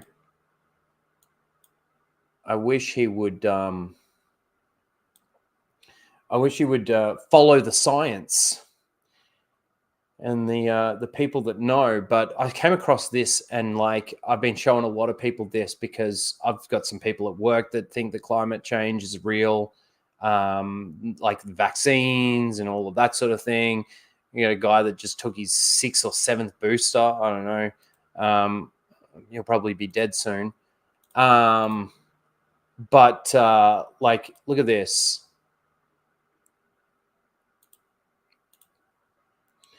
Time lapse of the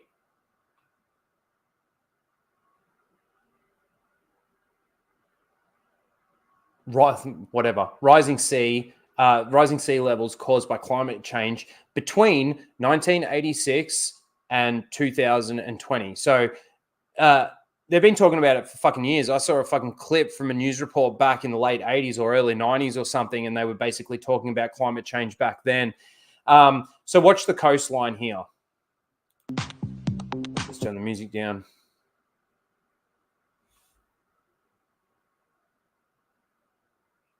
Look at that. It's fucking bullshit. It's such a hoax. Just like COVID. Such a fucking hoax. Anyway, that's as political as I'm going to get. All right, Deadpool. Fucking tabs galore. Get rid of that.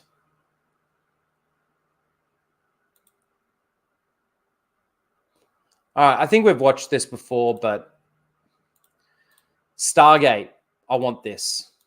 This scene's fucking cool. I want this thing sitting right there. You got the dial device. It's got the sounds. It all lights up.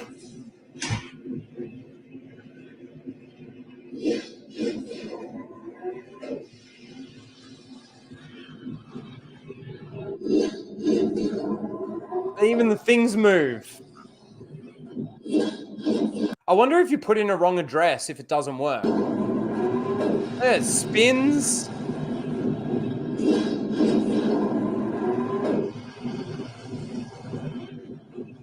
It locks them in, locks that in. And the 7th chevron. Boom. Locked. Fucking awesome. Isn't it? It's just so cool. Oh, man, so cool. I want it. I want it. Stargate's coming, guys. Stargate is coming. Okay.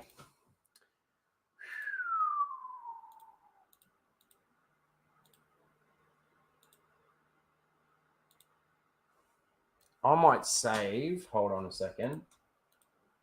I'm going to save those last 3 for next week.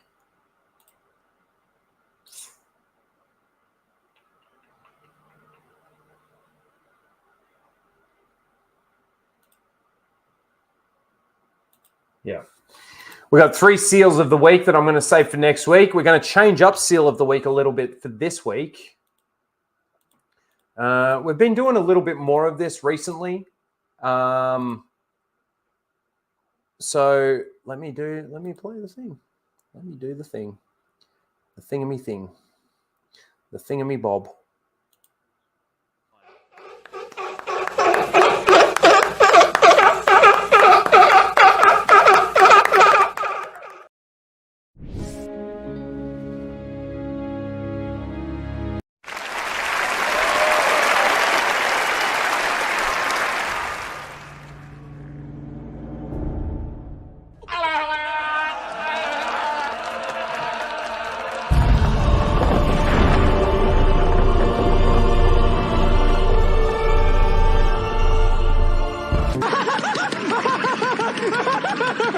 Hello, the Jedi.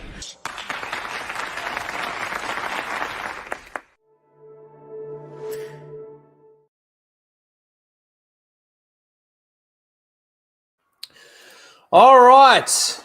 This week's Seals of the Week nominees. Yes, we got clapping seal emojis, if you remember. Get your clapping seal emojis in the chat. Okay.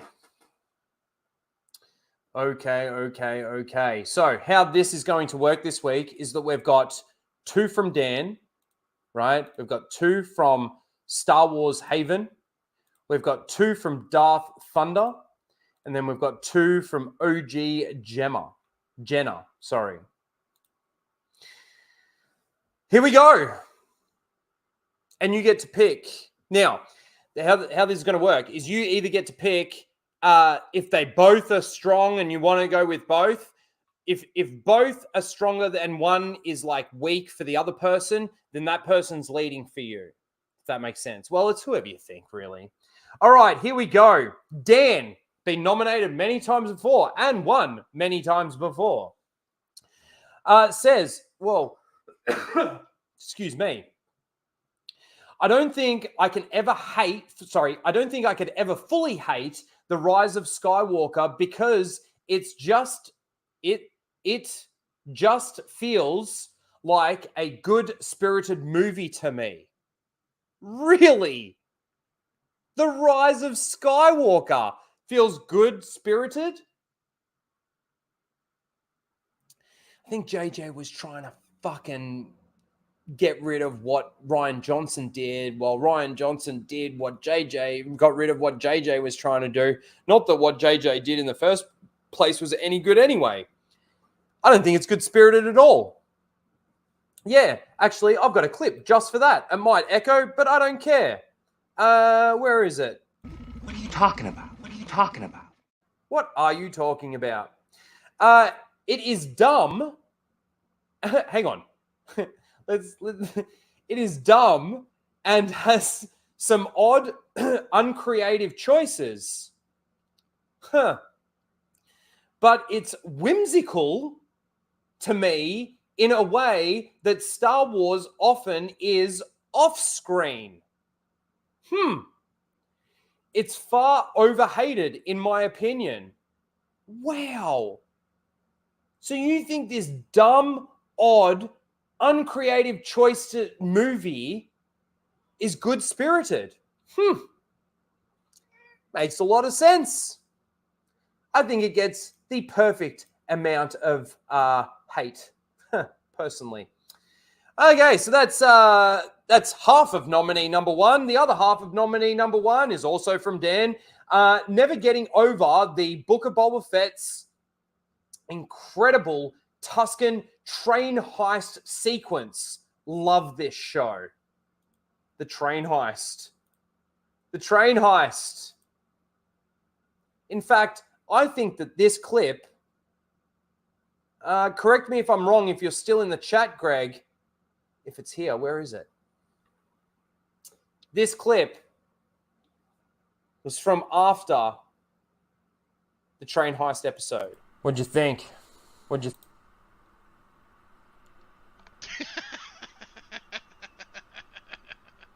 Laughing again. What was the funniest part for you? The cybernetics building, by far. Oh, God. How bad was it? There you go. Am I wearing... What'd you think? I'm wearing green, but not the jumper. Let me reshare this. I didn't want it to echo, so I stopped sharing. I don't know. That's the episode that we're talking about there. Obviously, the cybernetics is like the mod shop, right, where they get the mods put on them. So I don't know if that's the same episode, but it's still the same series. Good enough. All right, so that's nominee number one. Nominee number two is Star Wars Haven. Oops. I just wanted to see pronouns. He, him. Of course, there's pronouns. Regardless of how you feel about Andor / Ahsoka, I think we can agree that all Star Wars shows should have a high production value. Yeah, I agree that all Star Wars shows should have a high production value. The unfortunate thing is both of those shows...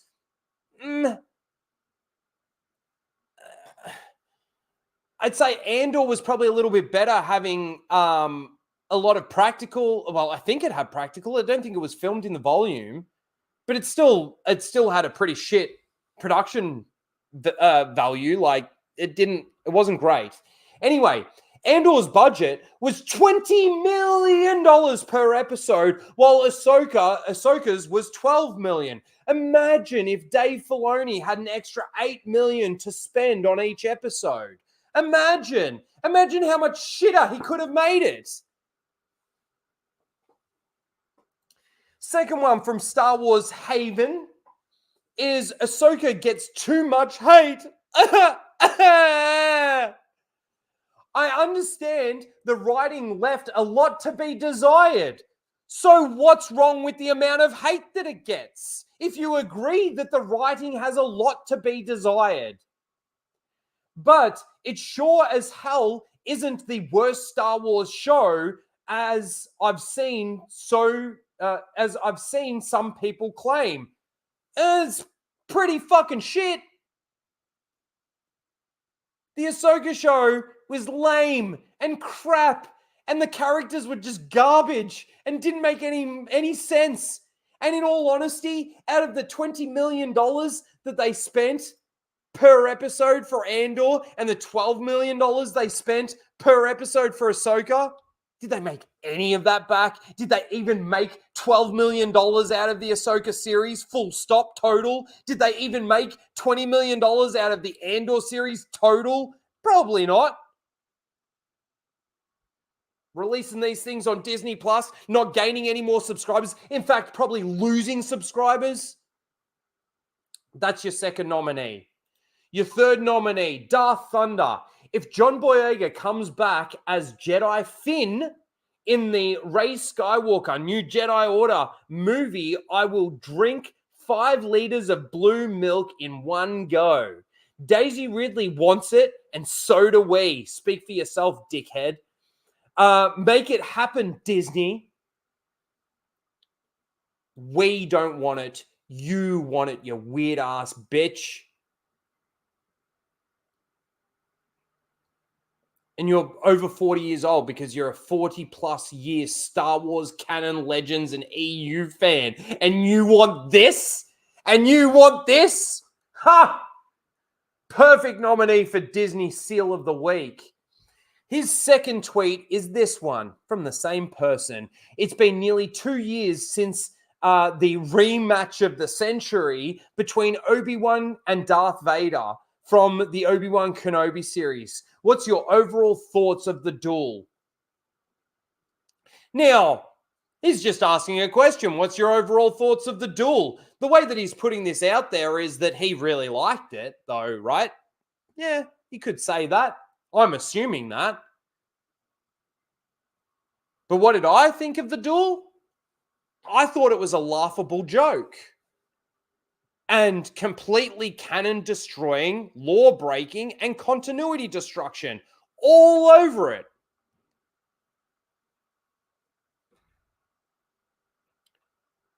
All over it. Deborah Chow blew a massive law-breaking, continuity destruction, canon-destroying load all over your face, and you just ate it up. Delicious. And the last nominee for this week is OG Jenna, who does also have pronouns in the bio, of course. She, her. Not that anyone really cares. Here we go. And if I said that both of these shows were amazing, and if I said that both of these... is this a response to something? Who starts talking like this? And if I said that both of these shows were amazing, question mark, it's an actual question. And if I said both of these were amazing, oh, okay, I've just got it. Jesus Christ. And if I said both of these shows were amazing, to me, they're yin and yang. Whoa, that's a stretch. And together, they represent what Star Wars is. One is magical, mystical, and all about the Force. And the other is grounded, gritty, and shows the struggle against oppression and tyranny. We need both. Well, couldn't disagree with you more that we need them both. They are both shit shows.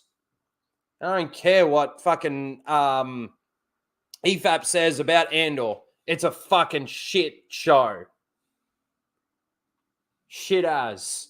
Anyway, that's the first one for OG Jenna, and this is the next one. Leia getting... I didn't read all of this, but I kind of knew where it was going. So let's see if I was right.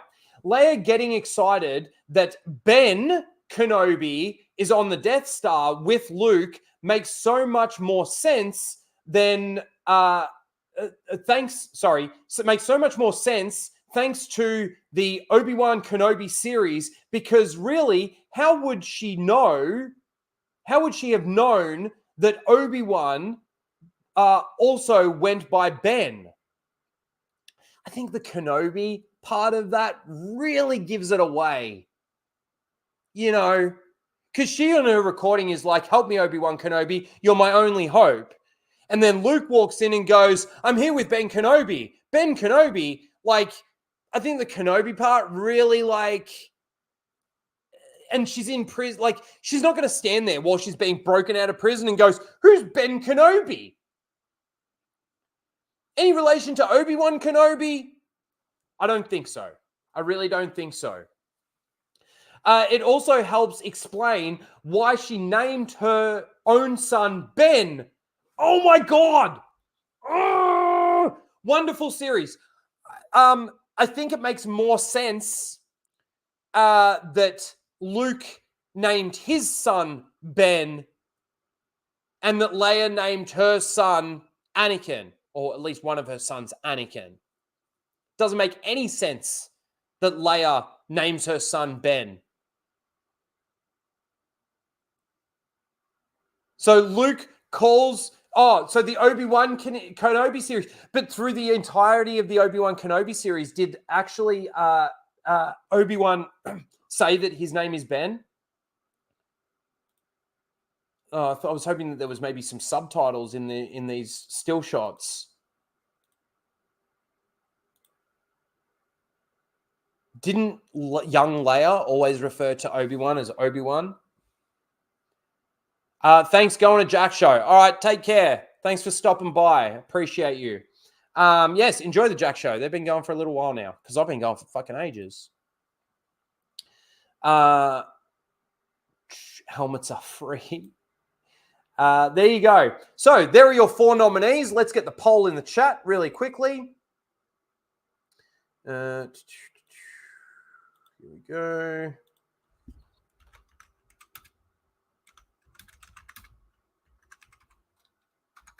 Oops. 1, 2, 3, 4.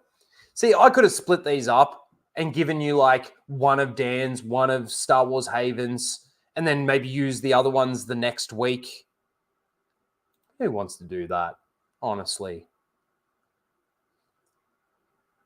Yes, there is the link for the Jack Show. Don't go yet. Don't go yet.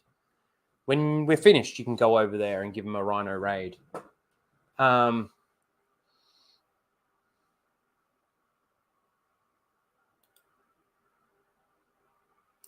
disagree. When did she call him Ben in the Obi-Wan Kenobi series? When did he say to her, don't call me Obi-Wan, call me Ben? And then if he did say something like that, then why would she say, help me, Obi-Wan Kenobi, you're my only hope? Wouldn't she say, Ben, you fought with my father in the Clone Wars and you saved my life when I was 10? Doesn't make any sense. I'm sorry. It just doesn't. It doesn't. You put it all together and it doesn't. RIP Star Wars for $5 says, I hate this generation. You and me both, brother. You and me both. So many people who need helmets. Yep. Because they can't look. You know why, Trev? You know why? Because they can't see past their eyelids. And they all make it up in the headcanon. And then spew it out like it's actual fact.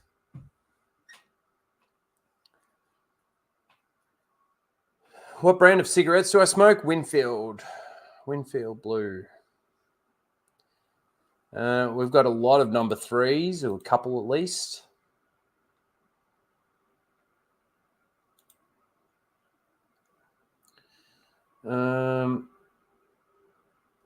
We're all caught up on those super chats. Let me just check my stream labs really quickly, even though I haven't put the link in for ages. Just in case. Some people save it. I know Arbaru's had it saved before. Man, I haven't seen Arbaru in ages. I saw him recently, I think, over on the Full Aussie channel. I haven't seen him for a while. Good dude, that Arbaru. And it's not just because he sends super chats and stuff. He's a good supporter of a lot of channels. He's always there. I see him in a lot of different chats here and there. Good dude. No, we're all good over on Streamlabs. All right. Let the hate flow through you. Amen, brother. All right, let's watch one more of these while we're waiting for some of those votes to tally. Let's go.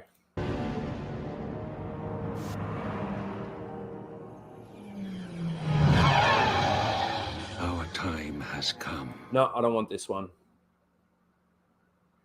I want this one. Man can have. A man can have anything if he's willing to sacrifice. With your birth comes a solemn vow. You will have nothing. Over there! Yeah! Your privilege is the dirt.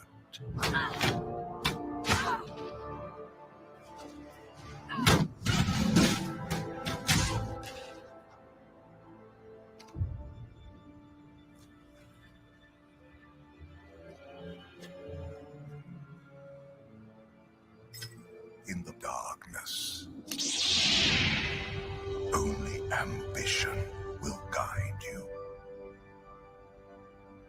Fantastic. The oaths you swear, the promises you make, they are yours alone.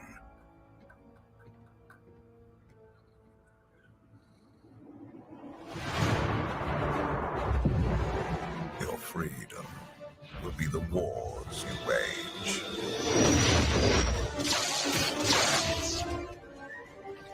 Great thing about this story is like they're just killing Jedi and Sith. They just want to. Your birthright, the losses you suffer. Getting angry. He wants his dad's appreciation. Your entitlement, the pain you endure.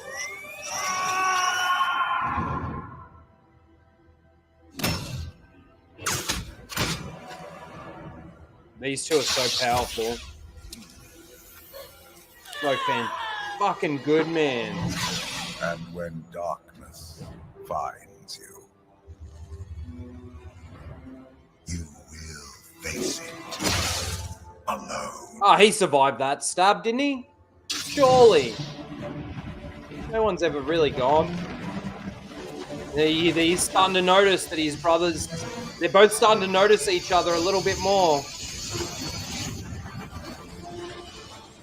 Not as like a twin brother, but like as a rival, or like something's going on. There's both sensing something. Love this.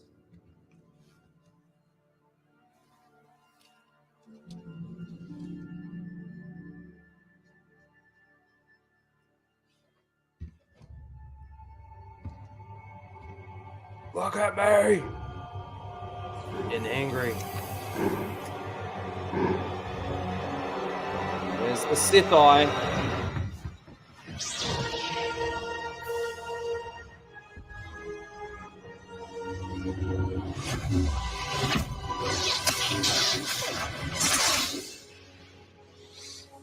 Shit, what have you done?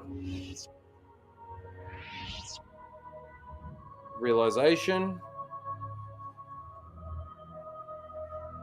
And now he's got the pain and the hatred towards himself for doing this.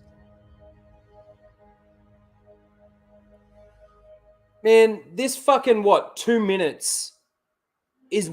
There's talking over the top. There's like it's being narrated, right?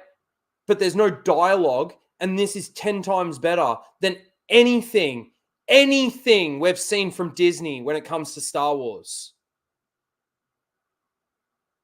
In what, like 14 minutes to 18 minutes. So in 4 minutes with no dialogue, 10 times better, 10 times more powerful, like meaning.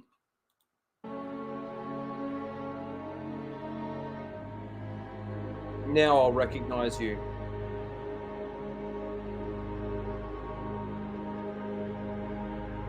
Come with me, son. Fantastic. All right, we're going to stop there. We're going to stop that there. All right, let's do Seal of the Week and let's wrap this up. 3 3/4 hours. Fuck, we've been going a long time today. But it's been really good. It's been a lot of fun today. Fantastic. All right. Well, we got 21 votes in the poll. That's good enough, I think.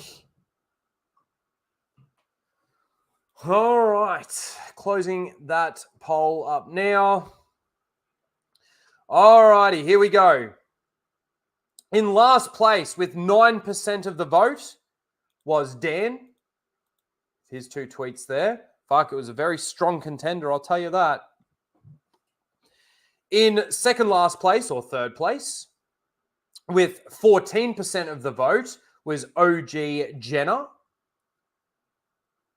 In second place, with 28% of the vote, was Star Wars Haven. Oh, that surprises me. And the winner, surprisingly enough, the funny thing is it's this one here is just asking a question. But again, the implication that the enjoyment of the rematch of the century, I didn't think that this guy would win, but he did. With 47% of the vote was number 3, Darth Thunder. With these 2 tweets here. If John Boyega comes back as Jedi Finn in Rey Skywalker's new Jedi Order movie, I will drink 5 liters of blue milk in one go. Daisy Ridley wants it, and so do we. Make it happen, Disney. And the other one was, it's been nearly 2 years since the rematch of the century between Obi-Wan and Darth Vader in the Kenobi series. What's your overall thoughts of the duel? Congratulations, Darth Thunder. You win this week's Seal of the Week. I want to see your seal emojis in the chat, people.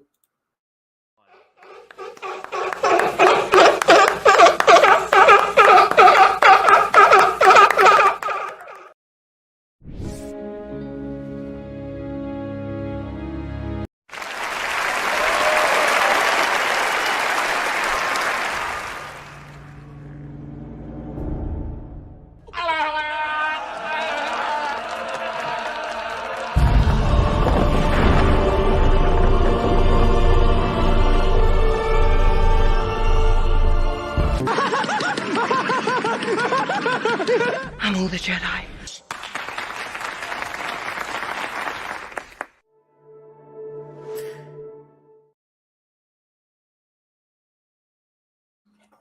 And that's the show. We do have another super chat here. There it is. RIP Star Wars for $5 says Star Wars is all about visual storytelling. Disney just simply doesn't know what that means. Well, that is very true. That is very true. And you know, with what we just watched, that's visual storytelling. No dialogue, bit of narration, and that's about it. But you can see, like, even when they're getting on that ship, right? When I was talking about how they're sort of starting to notice each other in a different way, you can see that. You don't need to say, oh, are you feeling like a dark side user now or something? Like, imagine if one of the brothers, the brother that's like still like okay, and the other brother that's getting angry, imagine if he's like, are you okay? You're starting to feel a little bit angry. Is that what's going on? Imagine if that was what fucking happened there. No, don't even need to do that. He looks at him like kind of the side of his eyes like, oh, I don't know what's going on here. I'm getting a little bit worried about my brother. Doesn't need to say 2 fucking words. And you know that. Fantastic.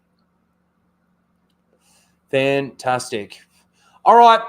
That's it. We are done. Nearly 4 hours. Fuck, it was a good one. It was a long one. I need to eat something. Fucking starving. Guys, thank you all for being here. Everybody in the chat. even you lurkers out there. Everybody that came back and rewatched the stream, do smash the like button. Subscribe if you're not subscribed, and hit that notification bell so you get all your notifications. Mods, if you can please drop the Jack Show link in the chat, that would be greatly appreciated. Go over there and let them know where you came from. A Rhino raid. Let them know. I'll probably be over there in the chat while I'm eating something.